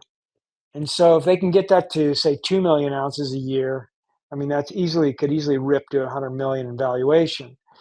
But you're getting their property in Canada basically for free. Their Silver Kings property in Ontario, which is exciting. It's I think that property is actually better than the one down in Peru. So it's early. It's currently only 3 million ounces, which is kind of nothing for silver. But I think it's going to grow, the Silver Kings, and so they've had some pretty good drill holes. So it's kind of a speculation. It's like it should be a 3 to 5 bagger just based on their Peru mine, and that could get better. But then you have this optionality leverage on the Silver Kings. So right now they're trying to get to almost 2 million ounces down in Peru. They have a 15 ounce per ton, really high head grade. If they can get the head grade that high, which is that's really, really high, they probably won't. That could get them to 1.8 with a 95% recovery, but they probably could get to 1.5 million ounces, which is my expectation. And so that's kind of what they're targeting in Peru. 1.5 million ounce producer could easily be worth $100 million at $50 silver.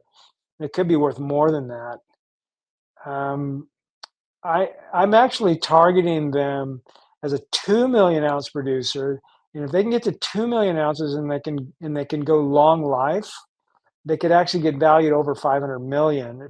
Well, this is actually $100 silver, but at $50 silver, I think they could probably get to maybe 300 million, 400 million valuation. They're currently at 27.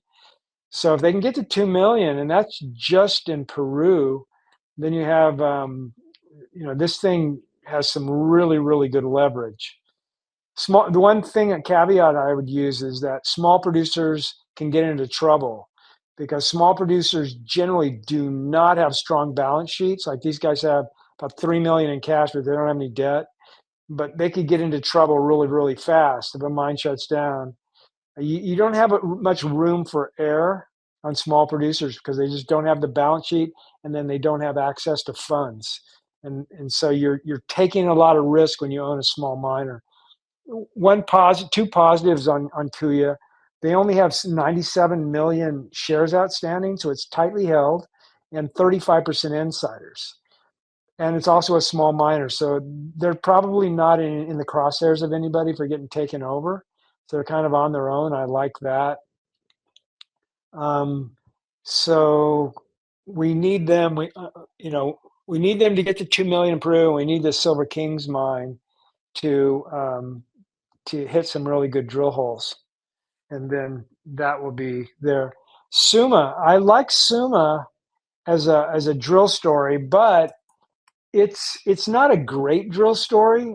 It's a high risk drill story because great drill stories are ones that just keep getting bigger, right? Every 6-12 months, the deposit gets bigger. And we're not really seeing that with Suma. We're seeing a few good holes, but it's pretty spotty. Like in 2020, they had a couple really good holes. We had one 2.5 meters at 3,700 grams per ton silver equivalent. That was a really good hole. That was back in 2020, and we're kind of waiting for some follow-up holes. So it's cheap, 38 million, and I think they do have drill targets. I don't own Suma, but I do have FOMO for it. I do think this is a stock that could 5x with a few good drill holes. But it's not a slam dunk, but it's not a dog either. But it's like I said, it's not a drill story I own, but it's definitely one that I like it better than like BlackRock Silver. I think that it has some better targets, and they also have two mines. They have Hughes in Nevada, and then they have Mogollon in New Mexico, and they're both pretty good drill stories. Mogollon had a drill hole of 31 meters at 448 silver equivalent. That's a really good hole, and so, but we need these are type of drill stories that can definitely kind of break your heart, where they just don't turn out to be big winners, or they could hit a couple drill holes and boom, the thing jumps to 100 million. Insiders are really strong, 45% of their shares, so it's tightly held. 133 million fully diluted. Eric Sprott owns 19%, so tightly held, not for sale, but a lot of risk. It's not a lottery pick, but kind of close. It's almost borderline, because we really haven't seen any really good drill holes in a while to really push this thing. That's why it's down to 38 million. I mean, we've had this run here in silver, and nobody's been buying this stock. I mean, it was valued. It's actually dropped. It was valued in last month. It's down about $5 million in a month, which isn't good. And so it doesn't have tight hands. People are, maybe they'll buy it. I don't know. I don't have FOMO where I'd want to, that I'm missing out on it, but I could see this thing working. This is a tough call kind of thing, because I do think that it's going to get bigger. Let me end with this. I don't think the downside risk is severe on this one. I mean, it's valued at $38 million, and they have two mines. I gotta believe that it's going to go higher in valuation here. I just don't know how much. Is it a solid three bagger? I couldn't say, but it should go higher. That would be my final thoughts. Don, just a question. I'm just curious of your answer. So for both gold and silver, all variables excluded, no risk, no account for anything like that. Just the asset itself, whether that's gold in the ground or the density, right? Or the combination of both. What's the best gold asset in the world? And then silver. Who's got the best? Well, the thing about trying to pick like top three, top one stocks is you just don't know how just things the are asset. going to. How much is in the ground? I know. Right? You mean that? No. I think what you're really looking at. What are the best properties? I'm going to give you some names. I'll give you some names, but my point is that people are always, I get this all the time on Twitter. People are saying, give me the top three gold stocks, give me the top three silver stocks. But what I've learned over 20 years is that all you can identify is potential winners. Don't think you can pick winners. That's why Eric Sprott owns more stocks than me. I have 160. He's got more. He's got like 180. Is because he knows he can't pick winners. Otherwise, he'd have 5. Sure. I understand that. All right. So let's go. Okay. So that said, which properties do I absolutely love because of the quality?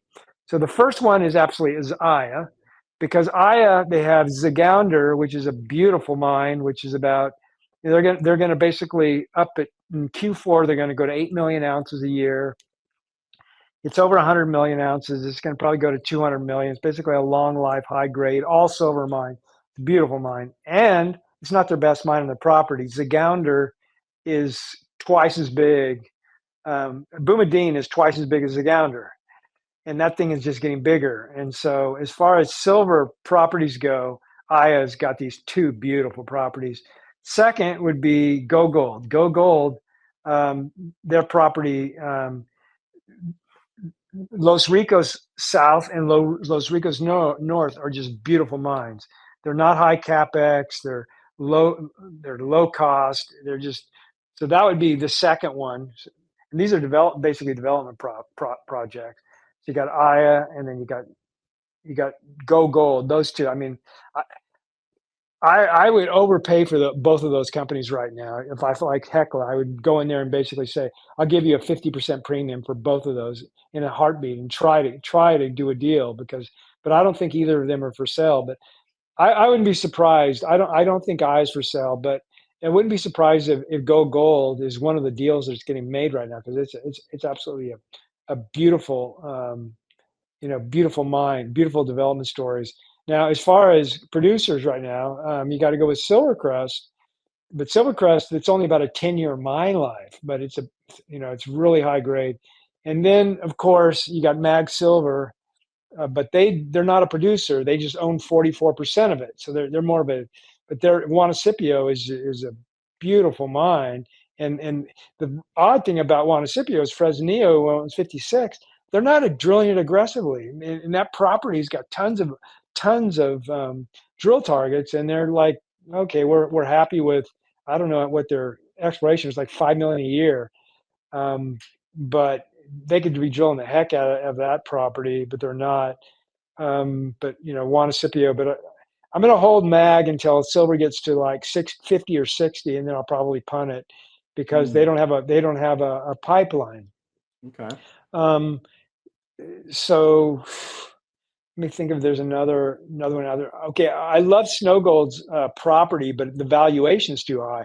That'd be another one that I would buy in a heartbeat. But I've heard that there could be trouble permitting that thing, because the natives, could be some issues on Snow Gold's property. But it's a high grade, large mine with more exploration. It's perfect for a major to acquire. They have a beautiful, that's a surface gold mine, high grade, that's thing of beauty. I like that one absolutely a lot. Now we can go to some of the gold projects. I think that K92 has one of the best mines in the world. They haven't been drilling aggressively, but they said that they can drill, I think, for 10 more years. I mean, Okay. it's very high grade. It's just absolutely beautiful mine. I think they'll probably get taken out at a certain point. I don't know why a major, once the M&A goes in, I would expect them, but but the K92 mines is thing of beauty. I mean, it's getting everywhere they drill, they just find high grade gold. They have targets they can't get to. They could drill, I think, a lot more aggressively than they are, but they didn't want to hurt shareholders. So they haven't. I mean, they could bring in additional drill teams, but they haven't done it. Skeena, I think that's one of I wouldn't be surprised if Skeena is one of they're the ones that are getting taken out right now, because Skeena has 3 projects, and they're open pit projects, one of the highest grade open pit projects in the world. It's like 2 grams per ton. It's easy to mine, low cost, long life. And then they have an underground mine underneath the pit, and they have their snip mines. So they have 3 mines. So, but yeah, Skeena, absolute thing of beauty there. We'll see how that unfolds. There are companies out there. I've been focusing on kind of single asset kind of mines, but there are a lot of companies that have, as part of their repertoire, they have a lot of beautiful mines, but it's not like Dundee, Orla, but it's just one mine. Now, the one development company that I absolutely love, but it's going to take time, is I-80. I-80 has just some beautiful district scale development plays, drill stories. I mean, I-80 was a spin out of, I'm losing their name, starting to get tired. They're actually in Equinox. They were a spin out of Equinox, which is kind of crazy, because I-80 might end up being bigger than Equinox. That's how the quality of the mines that they're drilling. But it's going to take a while for them. I mean, it's basically a 5-year story. Another company that's that way, that's kind of long term, that has these beautiful mines, is Eris Mining. Eris is they have 2, but they have to get them permitted. But they have 2 really large mines that they can build. So I love those. The pipelines are just outstanding at I-80 and Eris, but again, long term.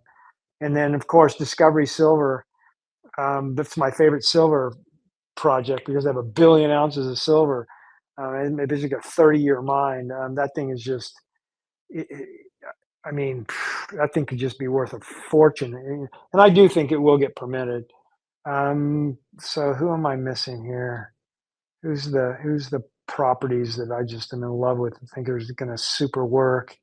A couple drill stories that I think are kind of under the radar. One is Lavros. I mean, it's been really flying if you look at his chart, but they don't know how big that thing is. They know it's going to be at least 3 million ounces, but I think it could be 10. But it's just a real interesting drill story. It's early innings. They don't have the money to really drill it super aggressively, but I think it's got drill holes all over the place. I think Lavros is an interesting one to me. The other one that has a lot of drill targets that could be massive is Lion One. So Lavros and Line One are really interesting drill stories. And then you got Southern Cross, who Mawson just bringing back into their fold. That one looks like a really big mine in the making. Real interesting drill story there as well. I think that's it. Thank you very much for that, Don. I have one more for you, but BuildBox has been waiting. BuildBox Burn, you there, bud? I'm Thank here. you for your patience. You're up. No problem. Thanks, guys, for hosting. Thanks, Don, for all your appreciate all your work you do on Twitter. I follow you, and I had one quick question. Sure. I want to know your thoughts on GR Silver mining, if you had any. Yeah, it's a high risk bet. We just don't know, how much silver they're going to find. It's not a slam dunk. The risk reward it's not one of those, super exciting bets, if you will. It's so they have 135 million ounces, which is pretty good. 180 grams, which is fine. But what are they going to? How long are they going to wait? What are they going to sell it for? How good of an optionality play is this thing? How much more are they going to find? It's similar to Suma in that I don't think it's going. I don't think it's getting cheaper. I think it's going to get more valuable. But the question is, as investors, how much are they going to dilute us? Their insiders aren't high enough. their insiders are below 15%, which is a negative.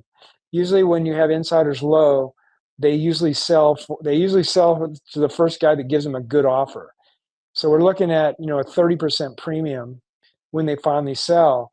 So if let's say it doubles to 100 million, and then somebody gives them a 30% premium, you sell for 130 million. That's not much of a return if somebody buys it here. So we really on these drill stories, you want to be confident it's a 3-bagger with 5-bagger potential. If you're not confident, so it's got to go up 4x. So it's got to get to 200 million, and then they're going to dilute on top of that. And so, how much are they going to dilute on top of it? So it's these drill stories. They're really difficult to value, to be confident in. That's why I prefer the producers or the developers that check all the boxes, because you get a better feel that I'm going to get at least a 3-bagger kind of thing. Whereas GR Silver, it's kind of hard to be confident I'm going to get at least a 3-bagger. Could happen, could get a 5-bagger, but it's not a slam dunk. The key here is we want them to get to 200 million ounces. So if they get to 200 million ounces and they sell for $2 an ounce, that's 400 million. And then if they dilute us like 30%, that takes it down to like 300 million. And so we get our 5-bagger. That's kind of the best case scenario. So we want them, but they got to expand. So number one, they got to expand the resources at 200 million, and then they need to get $2 an ounce. And then they don't dilute us in the ground, and we get our 5-bagger. So, it's not, it's not a terrible bet, but it's not an excellent bet either. So that's kind of my thesis on that guy. I would let's see if it's on my optionality list. So it's currently valued at 53 million, and I would do 200. So let's just see if it's on there. I'm not sure. I got so many names on there, I don't know them all. It's not on my list, so that's not a great sign. I can do it. Let me do the math real quick on it. So 53, and we go. Let's do 150, 200, 30.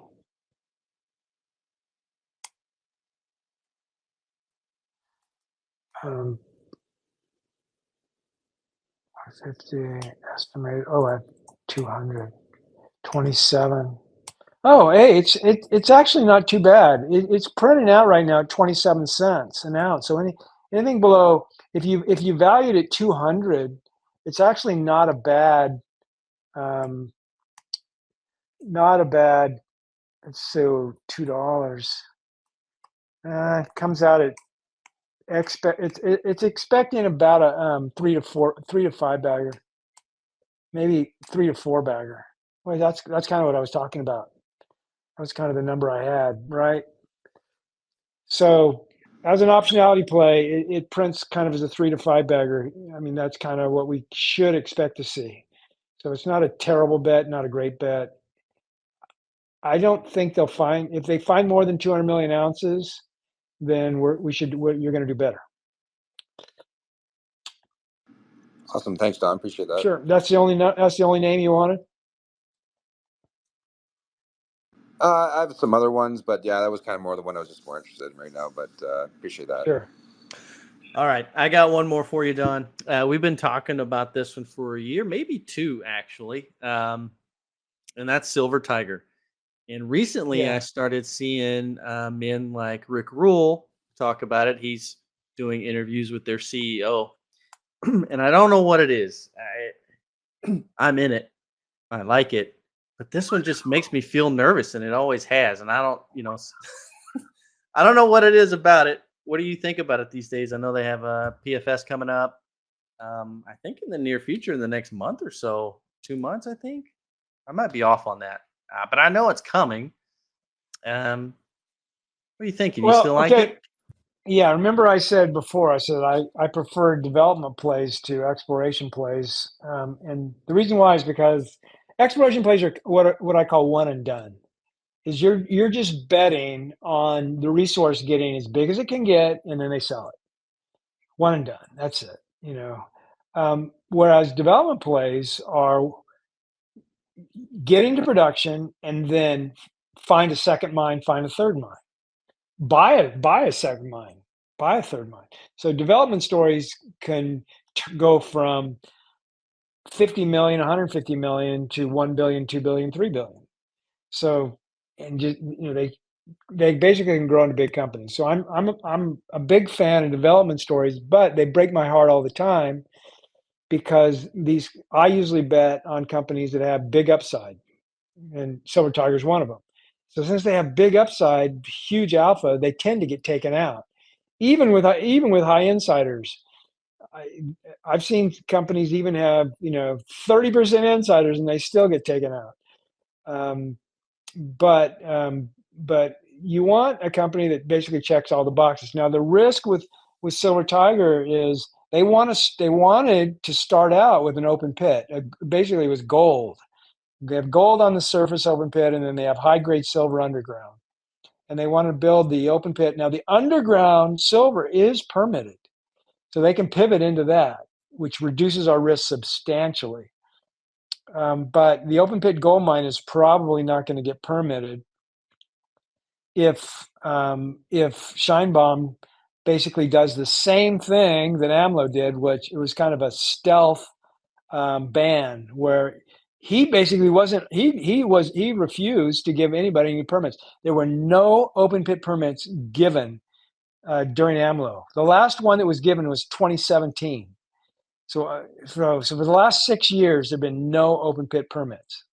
So she could do the same thing. Basically, it's a stealth ban. And so if that happened, then they would have to pivot. Silver Tiger would have to pivot to underground. But they have enough silver underground to still get a 10 bagger. But with the gold, you're going to get a possible 20 bagger.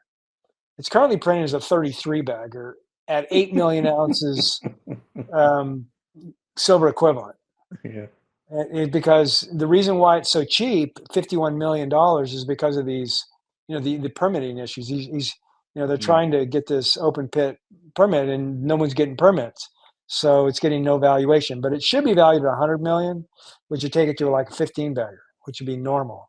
So, the cheaper this thing gets, these are the kind of stocks I'll nibble on.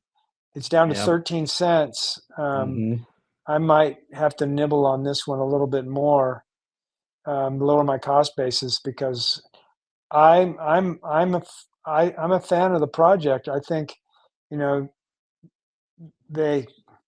know how much of these resources I'm going to have to reduce. If I have my 180 million ounces of silver equivalent, now a big chunk of that is their gold open pit.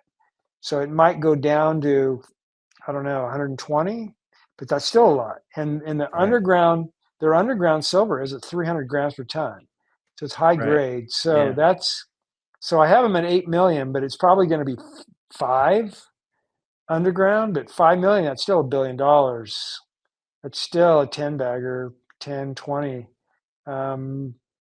But it's not a high cost mine, so it's economic. The problem is, if they have to pivot to underground, it's going to be a 1-year delay, because now they have to do a PFS on their underground. So they were going to work on a DFS. Oh no, I think they're just going to do a PFS, and then they're not going to do a DFS. So they have a PEA. So they have a PFS coming. It's supposed to be coming. It should be out right now.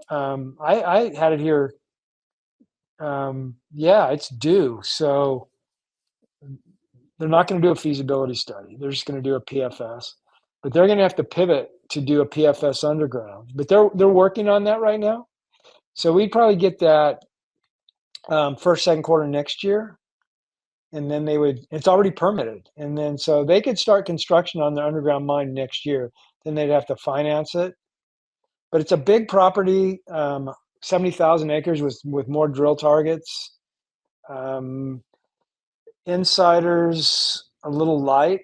So it's possible they could have a hostile takeover, but management owns 15% of the shares, and Eric Sprott owns 5%. So that's 20% insiders. So they probably have some more insiders. They probably are not going to get a hostile takeover. But I like their CEO. I like Glenn. He knows how to build mines. I'm not worried about him building and operating mines. So I'm a fan of Silver Tiger, but I think I'm gonna have to put it on my list. I mean, it's down to 13 cents US, so I think I'm gonna have to add a little bit, lower my cost base, because my cost basis is not 13 cents. Yeah, I'm looking at it too, and I like what you said. I think I'm gonna see what happens in the sell-off. Well, and I'm my eyes on it for sure. I'm very interested, so I appreciate that insight from you. Especially if they don't ban open pit mining and they get their open pit. They do that. I mean, this thing has got some super leverage. I mean, if you look at silver miners, there's not that many silver miners that have 30 bagger leverage. Very few. You got a Vino, Silver Tiger, maybe Guanajuato, maybe and Silver X. Those 4, about the only ones that have that kind of leverage. I like There's a few more. There's probably a few more that I'm missing, but they probably have higher risk. But most of them are below that level, that threshold. These are the stocks that really have the. You have silver mines over in Australia, the ones that has the permit problem. Okay, So to kind of wrap this up, I'd like a quick segment, if you're willing, for Bitcoin. I have a couple of questions. Oh, awesome. Awesome. Yeah. Let's bring in some Bitcoin. Yeah. So Yeah. I know you like it. I've, Go ahead.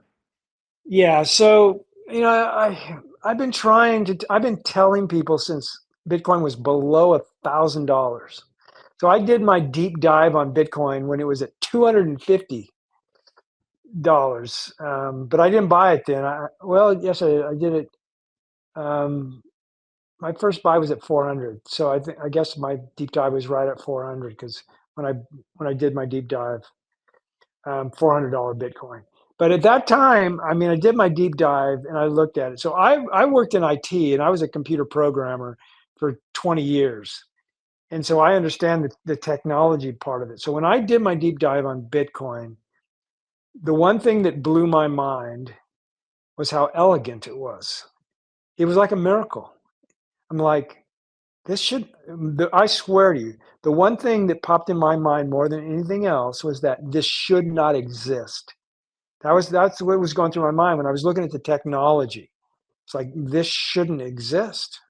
This is crazy. This is insane.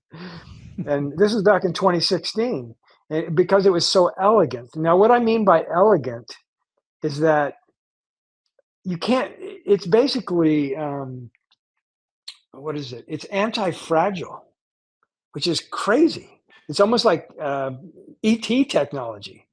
It's like you can throw the kitchen sink at this thing and it doesn't care. It's like it's like nobody's managing it. It's like doing it all on itself. It's like you can try whatever you can try because it's creating a block every 10 minutes. And and the way that it works, I mean, it's kind of mind blowing that you have like 1 million computers right now as we speak trying to guess it's not really a computation. It's actually a number.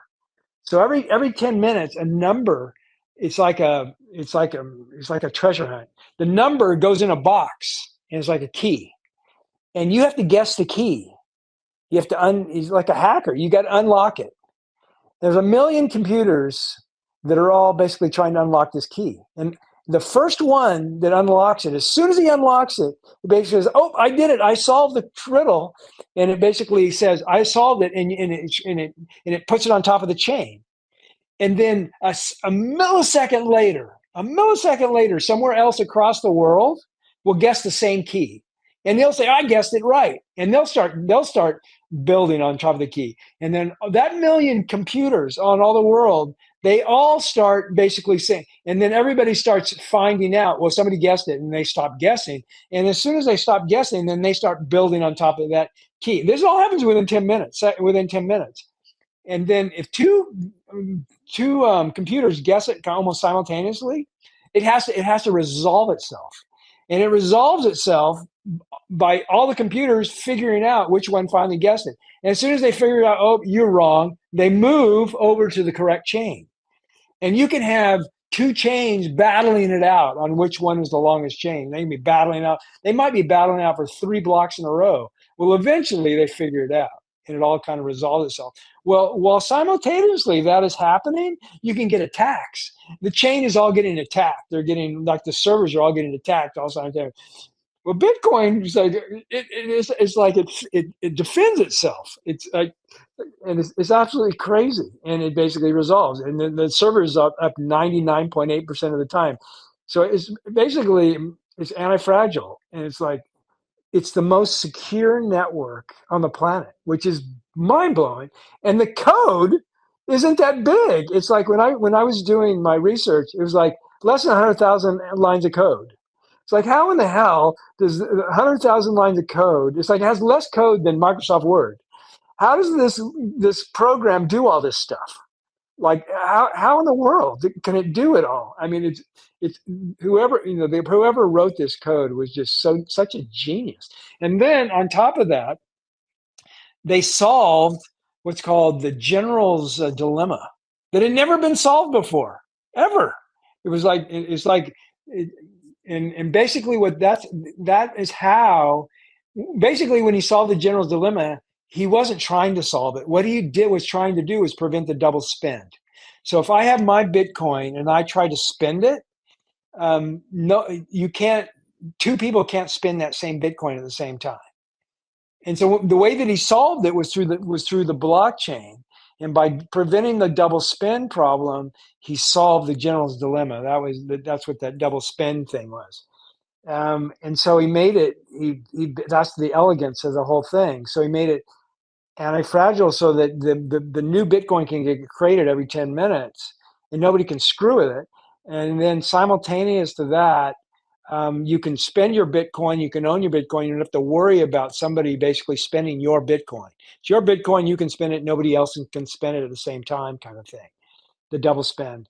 But I'm only touching on little tiny fraction of this stuff.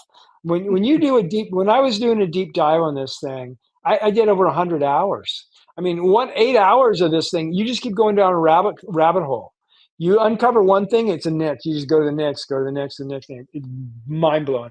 The way that a transaction works, just understanding how a transaction works will take you more than 8 hours. That's just one rabbit hole. And there's more and more and more and more. It's crazy, crazy, crazy.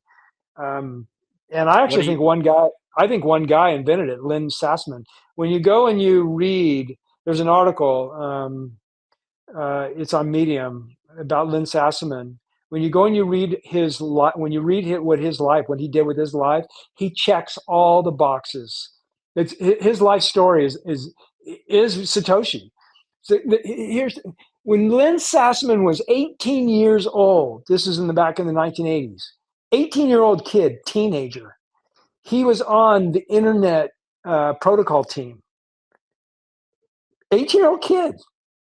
I mean, this guy. Remember the Tor thing where they did the music, Right. the music sharing. Yep. The guy that invented that was his roommate. I didn't know that. It's a cost.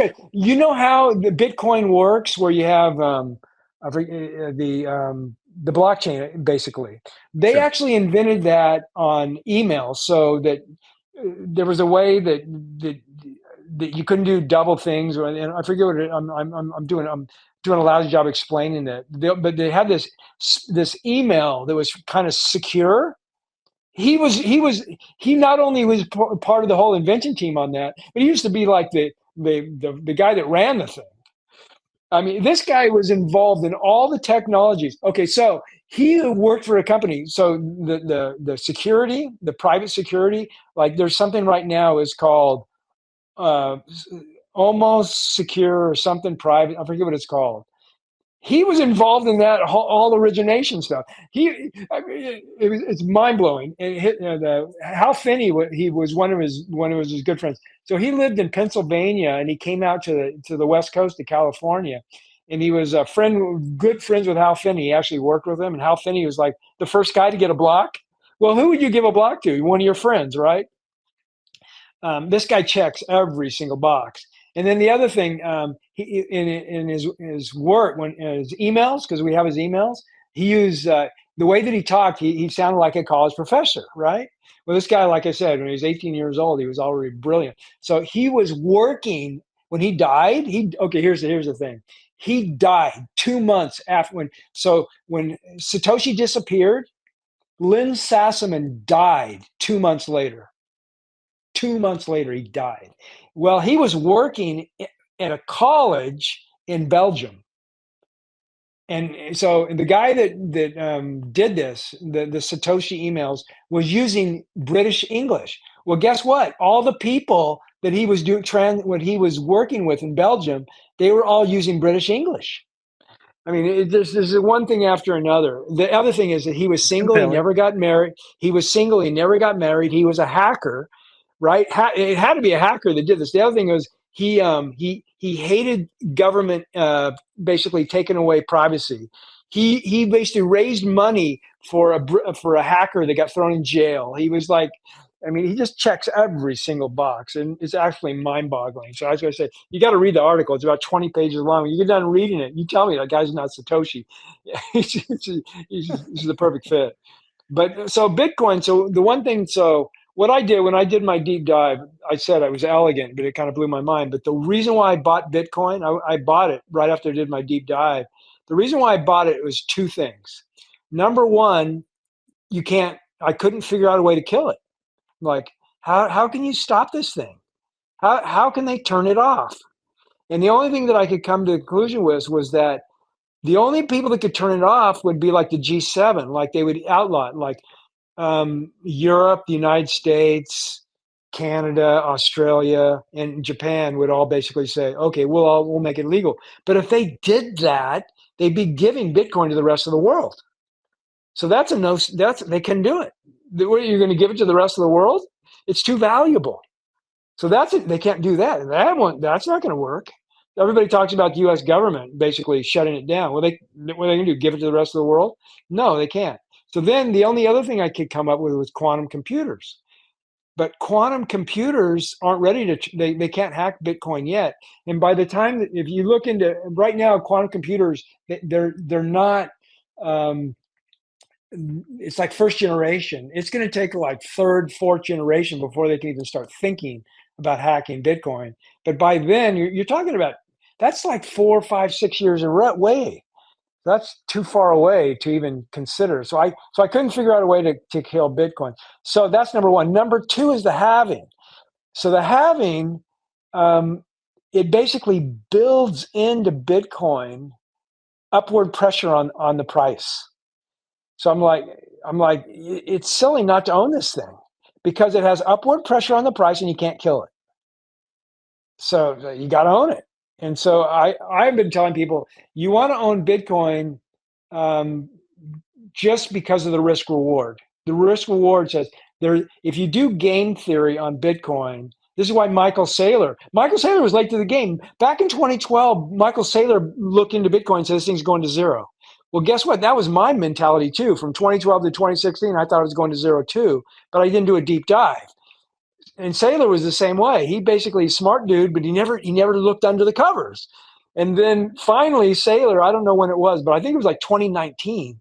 It wasn't before me. It was after 2016. But he looked under the covers and said, Jesus. And he basically started buying it because he went and looked at it. It's like when you go and look at the thing, you go, oh my God, I got to own this thing. So all the people that are anti Bitcoin, they just haven't looked under the covers. They don't realize what it actually is. It's basically a new technology we don't understand. We don't know how valuable this thing really is. Everybody says it has no intrinsic value. Well, guess what? The Bitcoin network is probably worth more than Facebook. And that's the bottom line. It's a network. And the network has network effects. And those network effects we don't know. We don't understand what it means to own something that can be transferred and valued. So I can transfer you right now. I can transfer you like 1,000 Satoshis, and you can own them. As soon as you get them, they're yours, and you own them, and you have proof of ownership. We don't know what that's worth, but I think that Bitcoin is the ultimate collateral. And the reason why I say it's the ultimate collateral is because it's liquid and it can get priced 24/7. And you can't do that with anything else except for dollar bills. But dollar bills, they're not as transferable because you usually have to go through a bank. We don't have access to our bank accounts. If we had access to our bank accounts and we could transfer money 24/7, then dollars would be the ultimate. But guess how hard it is to transfer dollar bills across borders? It's not easy. Yeah. If dollars were easy to transfer across borders, then they would be the ultimate. But it's not. Now, that's the reason why Bitcoin is a better collateral than dollars. Well, you made a pretty good case there for it. I'm still not a believer, but it is this is a true story, by the way, just to give you some perspective. I started mining this stuff. Oh no. Yeah. No. Years ago, big gamer, PC gamer, right? Well, my best friend told me about it. Hey, you got to check out this Bitcoin stuff. As it turns out, long story short, was back then you used to have 2 video cards to have a really high-end gaming PC. Well, I just so happen to have 2 of the best video cards for mining Bitcoin. My buddy said, you got to do it. You got to do it. So I did. So I was mining like 20 of these things a day. No Oh joke. my God. Oh my God. Right about that time, like just a matter of days, that story came out, which I'm sure you know about the 10,000 Bitcoin for pizza. Yeah. Oh, you were early, man. You were Oh, early. that's why I quit. I was like, I'm getting like 20 of these things a day and I need 10,000 for a pizza. This is a waste of my time. And I did. But Crazy then, story. yeah, well, I kind of made up for it later because I did it again. So Bitcoin hit 1,000 or so. I said, you know what? This thing's going to keep going. I thought it was a bubble. Even personally, I still think it is. But I said, you know what? I'm going to play along with it. So I bought more mining rigs. I built several mining rigs and started buying Ethereum. And I mined a lot of it. In fact, that's kind of helped propel me and get my start. And I did very, very well with it. I ended up selling the mining rigs for a lot of money. A lot. Nice. A lot. It was that in and of itself was worth it, even aside from everything that I mined. So did you get a chunk of Ethereum? You mined Ethereum? Oh yeah, I mined a lot. Yeah. Are you staking it right now? No, I don't own it anymore. Oh my God. Look, I did really Yeah. well. All right, but the thing is, I've been involved with it, and The returns on Ethereum are just crazy. The staking rewards on Ethereum are just absolutely bonkers. I can't. Yeah, my annual yield on Ethereum is just crazy. It's insane because my yield's based on my original investment. So well, it's, I mean, we've all, that's just one of the things I look back on and kick myself for. But I didn't believe in it. I was just playing along. It's like, man, this is a bubble, and so I'll participate in it and play along. And man, hindsight's 2020. But even today, even still, I feel like I don't you want to have get caught holding it. okay. So you don't own any crypto right now. I don't. Okay, so I have a 100-bagger for you, so you can get back. You can get back in the game. All right, let me get a pin. Yeah. What you got? What is it? ICP, Internet Computer. It's currently at $8. It's going to 100 1,000. bagger. That's a bold claim, Don. Yeah. Yeah. Well, crypto, you only invest what you can afford to lose, right? So Sure. that's because we don't know. All I said is the risk reward. The risk reward is on your side, but it's still a speculation bet because we don't understand it. So you still should only invest what you can afford to lose. So I don't do. I've only did 1% on one crypto. I've never done more than most of my crypto are less than 1% per crypto. But the only one that I did 1% on was ICP. Okay. And so the reason why ICP is my favorite alt. So I even like it better than Ethereum, but Bitcoin is probably my favorite because I think Bitcoin's going to, in the long term, because I got into Bitcoin, but I probably should like Ethereum more than ICP, but I just think that ICP is going to be a 100-bagger. I don't think, I'm not going to get a 100-bagger out of Ethereum. I will get a 100-bagger out of Bitcoin because I got in Wow. early. Wow. So what do you think but performs ICP, better over the next 1 year and then 5 years, gold, Bitcoin on a percentage basis? ICP. So here's the thing about ICP. ICP right now is the only crypto. It's like Bitcoin. So Bitcoin doesn't have any competitors. You can't compare Bitcoin to any other coin because Bitcoin is the only one that's really a collectible. It's a collectible because you can't clone it, and it has first mover, and it has this secure network. There's nothing else that's like Bitcoin. You can't really. I mean, I've asked people all the time. Okay, give me one that compares to Bitcoin, and it's a joke. You can't compare anything to Bitcoin. It's unique. It's like I said, it's collectible. Satoshi tried to create a dollar, transactional currency, but it's too valuable. The pizza lesson. We've all learned the pizza lesson. 10,000, that guy should, if he still had his 10,000, Bitcoin, to be a billionaire, right? Yeah. you don't spend first roll of Bitcoin, you don't spend it, right? So it's basically just, it's number one, it's collateral. You never sell your Bitcoin. Even Michael Saylor says that you don't spend your Bitcoin; it's collateral. And so that's the number one use case for it. The number two, collateral number one. Number two is investing, hodling, and then number three is transactions. And the only people who should be doing transactions with Bitcoin are big transactions, not small ones. So there's that. Well, ICP is somewhat analogous to Bitcoin in that it doesn't have any competitors yet. What its use case is very, very unique. It's trying to compete against Google Play and Apple Store. Like right now, if you're a developer and you want to put an app on a phone, the only thing that you can do is basically give Apple Store or Google Play a chunk of your money every time you sell your app. Plus, you got to pay somebody in the cloud to store it. Plus, you have to pay somebody for cybersecurity, and you got to pay all these fees if you're a developer. Well, Internet Computer came along and they said, wait a minute, the internet's there. Why can't we run these apps directly on the internet? And we can run them on our computers. And if they're running on our computers, they're running on the internet, people can run their apps directly on their phone. Yeah.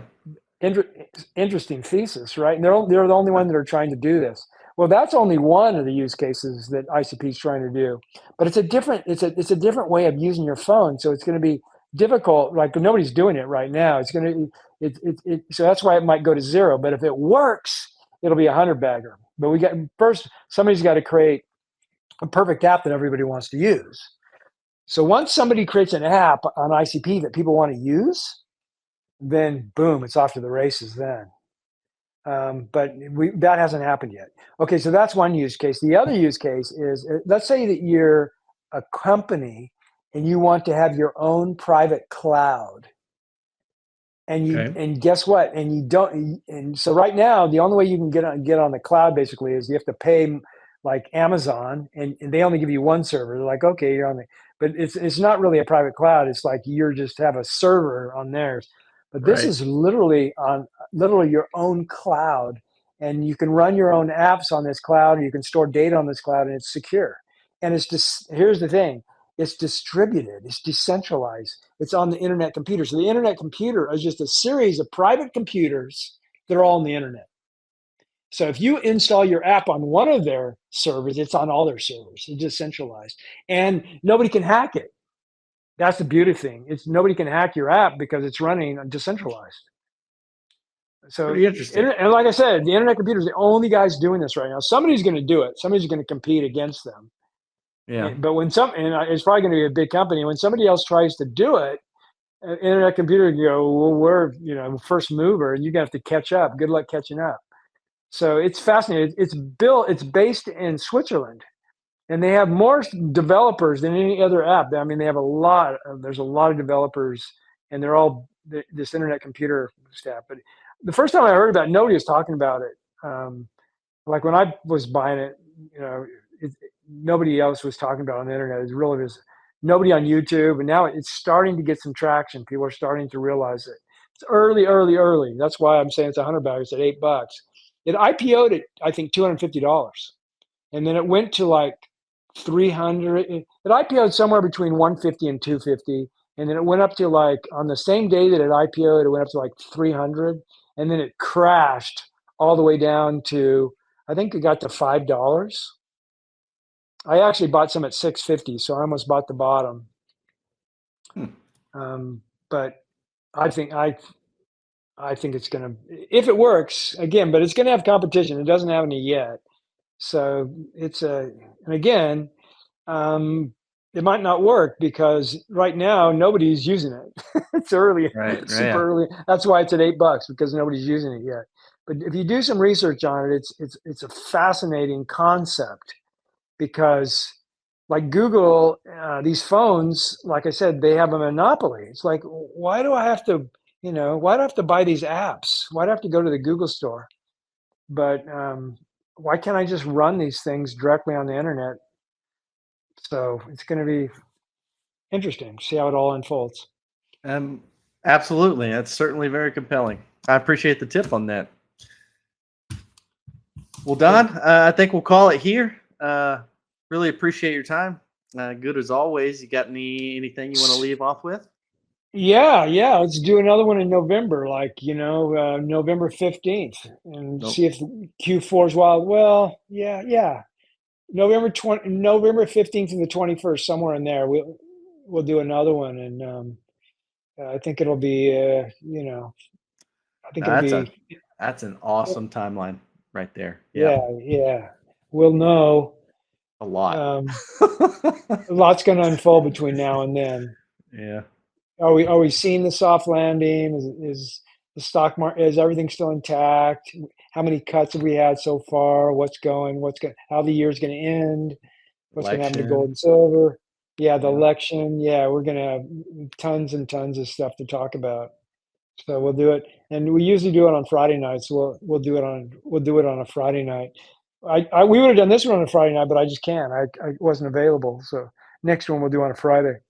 Hey, I'm happy we did it. I'm too. I prefer Fridays. So you know what they should fix on these spaces. They need to allow people to basically do comments. Yeah, so we can all have a comment bar. That would be live awesome. chat or something. Yeah, so everybody can basically be throwing their comments out. I think that'd be beautiful. I know this is more laid back and it's nice. It's got its benefits, but if we live stream X, you actually get that feed. And there might be a way to work it out. I'm going to work on that on my side, but I think we can work something like that out. Well, we are live streaming. Yeah, but if you do the video option, it gives you the chat stream. Oh, we need to do that next time. We got to have that chat stream. That'd be awesome, because I felt like that's the missing piece here on these audios. Yeah, there's good resources you can actually simulcast X, well, even wherever at the same time, and then it pulls in all the chat feeds in one place. Right. Maybe if we do the video, we can turn off the video and we'll still get the chat stream.